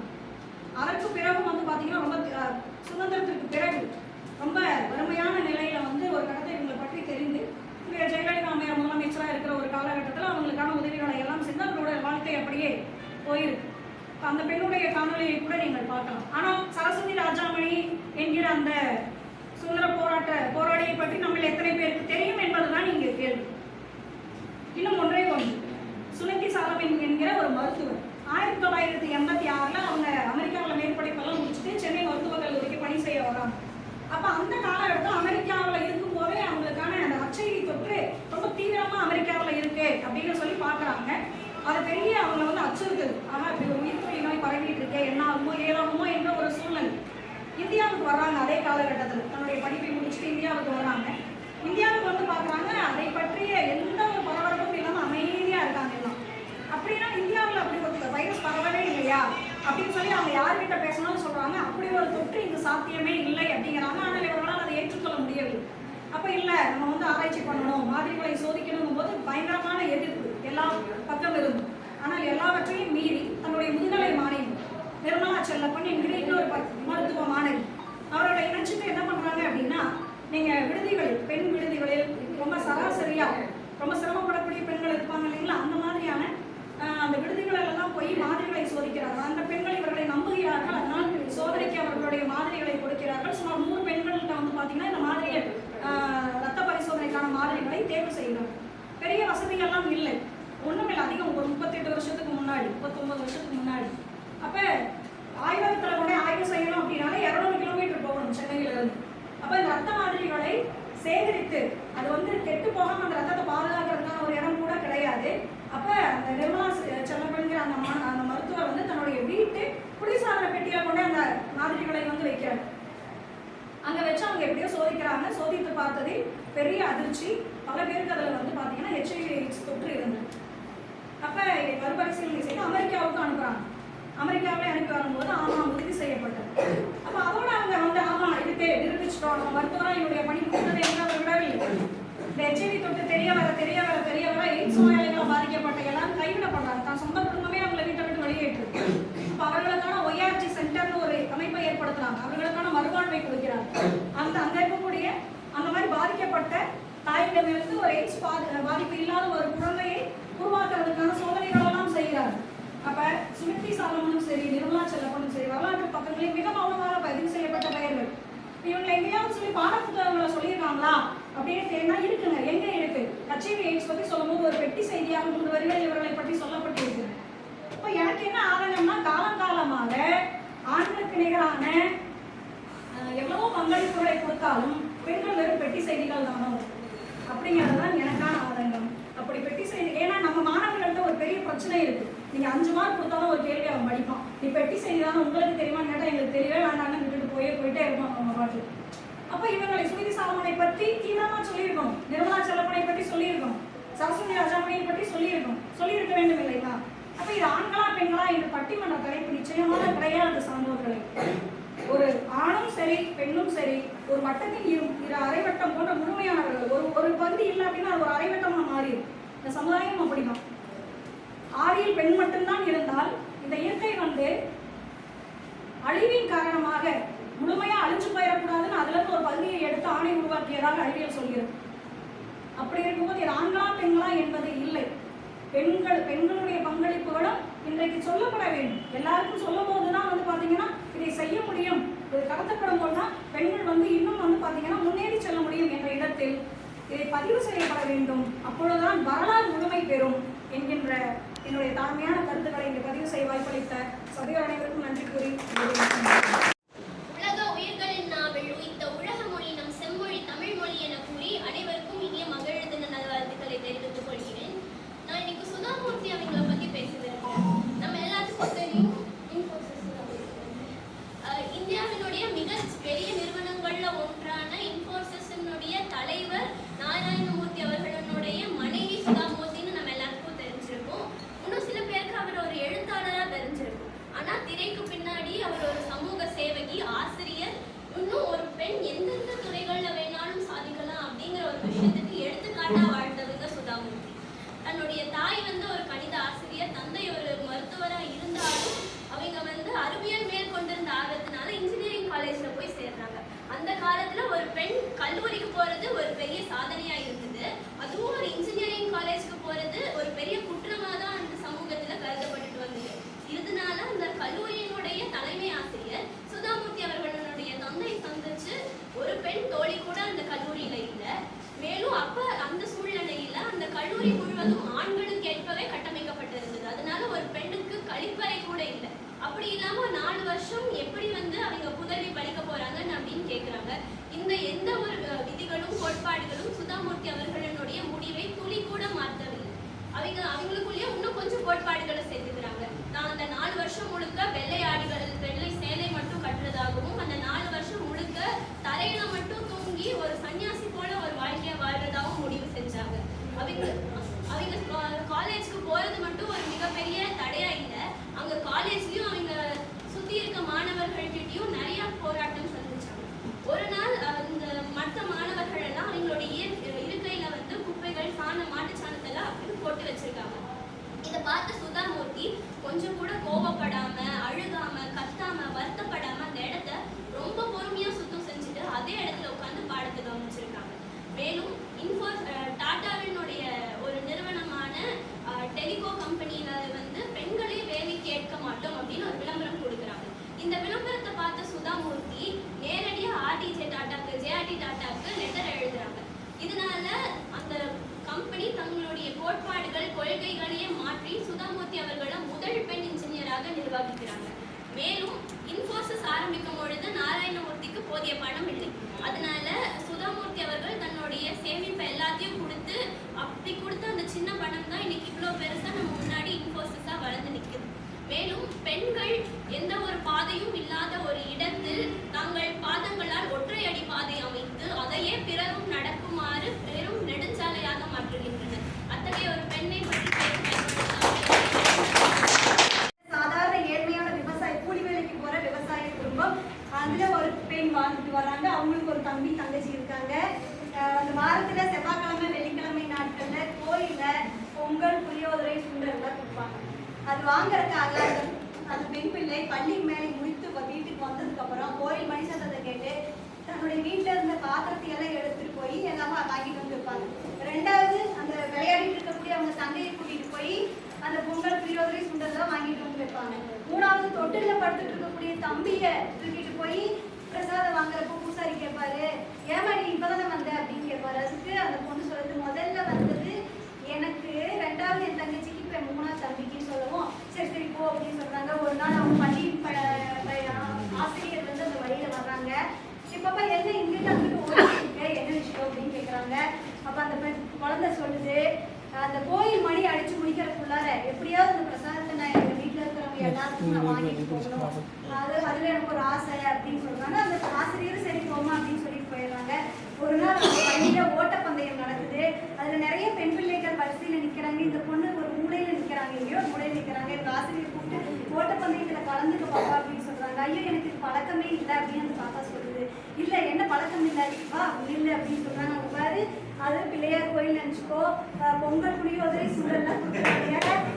இந்த பக்கம் உங்க தங்கச்சி, தம்பி எல்லாம் இருக்காங்கன்னு நினைச்சுக்கோ, 1 2 3 அப்படின்னு சொல்லிட்டு விசில் ஊதுவாங்க. 1 2 3 சொல்லி விசில் ஊதுவாங்க அப்படின்னு சொல்லுவாங்க. இந்த பொண்ணு போய் நிற்கும். 1 2 3 விசில் ஊதுனதுமே அந்த பொண்ணு அந்த வறுமை கோட்டையும் தாண்டி எல்லை கோட்டையும் தாண்டிடும். அந்த பெண்மணி தாங்க இந்தியாவினுடைய தங்க மங்கை பிடி உஷா. இப்போ பிடி உஷாவுடைய சாதனையை முறியடிச்சிருக்காங்க தமிழ்நாட்டினுடைய தங்க மங்கை தனலட்சுமி. அடுத்தது பார்த்தீங்கன்னா வில்லர் ஓவியா. திருச்சிக்கு பக்கத்தில் இருக்கக்கூடிய திருவெரும்பூர் அப்படிங்கிற ஒரு பகுதியை சார்ந்த பெண் தான். இவங்க ஒரு சேட்டலைட் கண்டுபிடிக்கிறாங்க. காற்று மாசுபடுதலை தடுக்கிறதுக்கான ஒரு சேட்டலைட் கண்டுபிடிக்கிறாங்க. திருச்சியை கண்டுபிடிச்ச அந்த சேட்டலைட் மெக்சிகன்ல இருந்து அந்த சேட்டலைட் விண்ணில் ஏவப்படுது. அப்போ இந்த சேட்டலைட்டுக்கு என்ன பேர் வைக்கலாம் அப்படின்னு கேட்குறாங்க. அந்த சமயத்துல தான் நீட் தேர்வுல இறந்து போன அனிதா அப்படிங்கிற பேரு நிறைய பேர் மத்தியில் பிரபலமா பேசப்பட்டு இருக்குது. அந்த பொண்ணு சொல்றாங்க, இந்த சேட்டலைட்டுக்கு நீங்க அனிதா சேட்டலைட்டுன்னு பேர் வைங்க அப்படின்னு சொல்றாங்க. அங்க இருக்கக்கூடிய விஞ்ஞானிகள் எல்லாம் கேட்கறாங்க, எதுக்கு அனிதா சேட்டலைட்டுன்னு பேர் வைக்கணும்னு கேட்கறாங்க. அதுக்கு அந்த பொண்ணு சொல்றாங்க, அந்த பொண்ணு இந்த மண்ணுலகத்திலேயாவது வாழல, விண்ணுலகத்திலேயாவது வாழட்டும் அப்படின்னு எல்லாரும் எதிர்மறையா யோசிச்சுட்டு இந்த காலகட்டத்துல நேர்மறையா யோசிச்சு தன்னுடைய பெண் அப்படிங்கிற ஒரு இதை முன்னாடி இது பண்ணாங்க. அதுக்கப்புறம் ஒரு எம்ஃபில் முடிச்சு ஒரு கான்வகேஷன் டே புதுக்கோட்டையில வைக்கிறாங்க. அந்த எம்ஃபில் கான்வகேஷன் டேல சான்றிதழ் சர்டிஃபிகேட் கொடுப்பாங்க எல்லாருக்கும். அப்ப லைனா பேர் சொல்லிட்டு இருக்காங்க. அப்போ கோ தாமரை செல்வி அப்படிங்கிற பேர் அனௌன்ஸ் பண்றாங்க. அந்த பொண்ணு சிரிச்சுக்கிட்டே ஓடி போய் நிற்கிறாங்க. சர்டிஃபிகேட் வாங்காமே சிரிச்சுக்கிட்டே நிற்கிறாங்க. சடனா திடீர்னு அவங்க ஃப்ரெண்டு வந்து அந்த சர்டிஃபிகேட் வாங்குறப்பதான் எல்லாரும் கவனிக்கிறாங்க. அந்த பெண்மணிக்கு 2 கைகளுமே இல்லாம எப்படி எம்ஃபில் படிச்சு பாஸ் ஆகிருப்பாங்க. தன்னுடைய கால்களாலேயே தேர்வு எழுதி எம்ஃபில் முடிச்சிருக்காங்க. இப்போ பிஹெச்டி பட்டமும் வாங்கியிருக்காங்க அப்படிங்கிறது. அதுக்கப்புறம் ஆர்த்தி டோக்ரா அவங்க உயரமே பார்த்தீங்கன்னா ஒரு 3.5 அடி 3 அடி தான் இருக்கும். ராஜஸ்தான் மாநிலத்தினுடைய IAS கலெக்டரா இருக்காங்க. அவங்க வந்து ஒரு நேர்காணல் நிறைய சொல்லுவாங்க. அவங்க கிட்ட வந்து எல்லாம் ஒருத்தங்க கேட்குறாங்க, நீங்க குள்ளமா இருந்ததை நினைச்சு நீங்க வருத்தப்பட்டிருக்கீங்களா அப்படின்னு கேட்குறாங்க. அதுக்கு அவங்க மன வலிமையோட சொல்றாங்க, எவ்வளவு பெரிய உயர்ந்த மனிதனாக இருந்தாலும் நான் தலை நிமிர்ந்து தான் பார்க்கணும், எவ்வளவு பெரிய உயர்ந்த மனிதனாக இருந்தாலும் அவங்க என்னை தலை குனிஞ்சுதான் பார்க்கணும் அப்படின்னு சொல்லி தன்னுடைய மன வலிமையான இடத்துல நாமளா இருந்தா அந்த மாதிரி இருந்தால் நம்ம என்ன பண்ணியிருப்போம், வீட்டில் இருப்போம், வெளியே வர மாட்டோம், அந்த மாதிரி தான் இருந்திருப்போம்.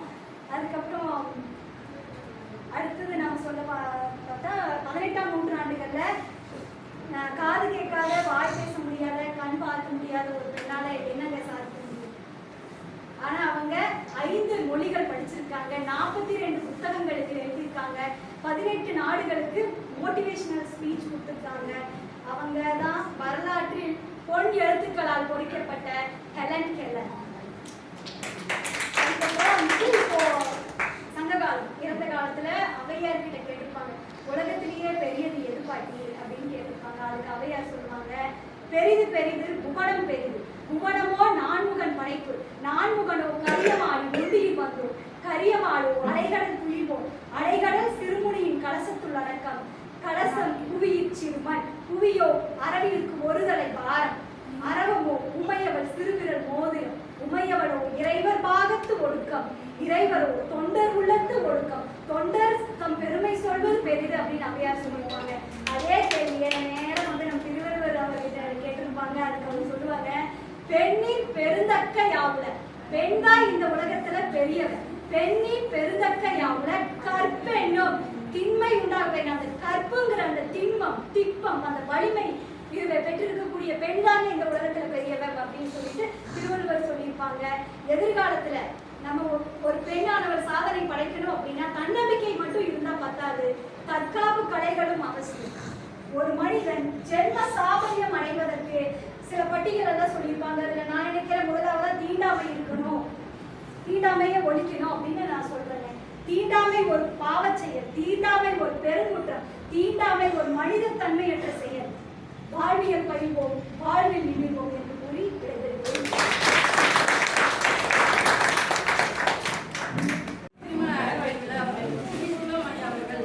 ஒரு சின்ன கருத்து சொன்னாங்க. அவர் வந்து சந்தோஷத்தை பற்றி பேசிட்டு இருந்தாருங்களாமா. அப்போ அந்த திருமண விழாவுக்கு வருகை தந்திருந்த மகளிரை பார்த்து எல்லாரையும் பார்த்துட்டு ஒரு அம்மா வந்து ரொம்ப பிரைட்டாக இருந்திருக்கிறாங்க. அவங்கள பார்த்து, அம்மா நீங்கள் ரொம்ப சந்தோஷமா இருக்கீங்க. ஆமாம், நான் ரொம்ப சந்தோஷமா இருக்கிறேன். உலகத்திலே நீங்கள் தான் சந்தோஷமா இருக்கீங்க, இந்த நிமிஷம் நான் ரொம்பவே சந்தோஷமா இருக்கேன் அப்படின்னு சொல்லியிருக்காங்க. அதற்கு உங்கள் கணவர் தான் காரணமா? அதனால தான் நீங்கள் வந்து இவ்வளோ சந்தோஷமா இருக்கீங்க, உங்களுக்கு இவ்வளோ சந்தோஷமா இந்த வெளியிடத்துல இருக்கீங்கன்னா அவங்களுக்கு வந்து உங்கள் கணவர் தான் காரணம். இல்லை, அவர் காரணம் இல்லை. அவரை நான் வந்து அவரால் நான் சந்தோஷப்படணும்னு நினச்சா ரொம்ப ரேர். அது என்னோட சந்தோஷம் எங்கிட்ட தான் இருக்குது. நான் சந்தோஷமா இருக்கணுமா இல்லையாங்கிறத நான் தான் முடிவு பண்ணுவேன் அப்படின்னு சொன்னாங்க. அதே மாதிரி நம்மளோட திறமைகளும் சந்தோஷங்களும் உரிமைகளும் நம்மகிட்ட தான் இருக்கு அப்படிங்கிறத பதிவு செஞ்சுக்கிறேன்.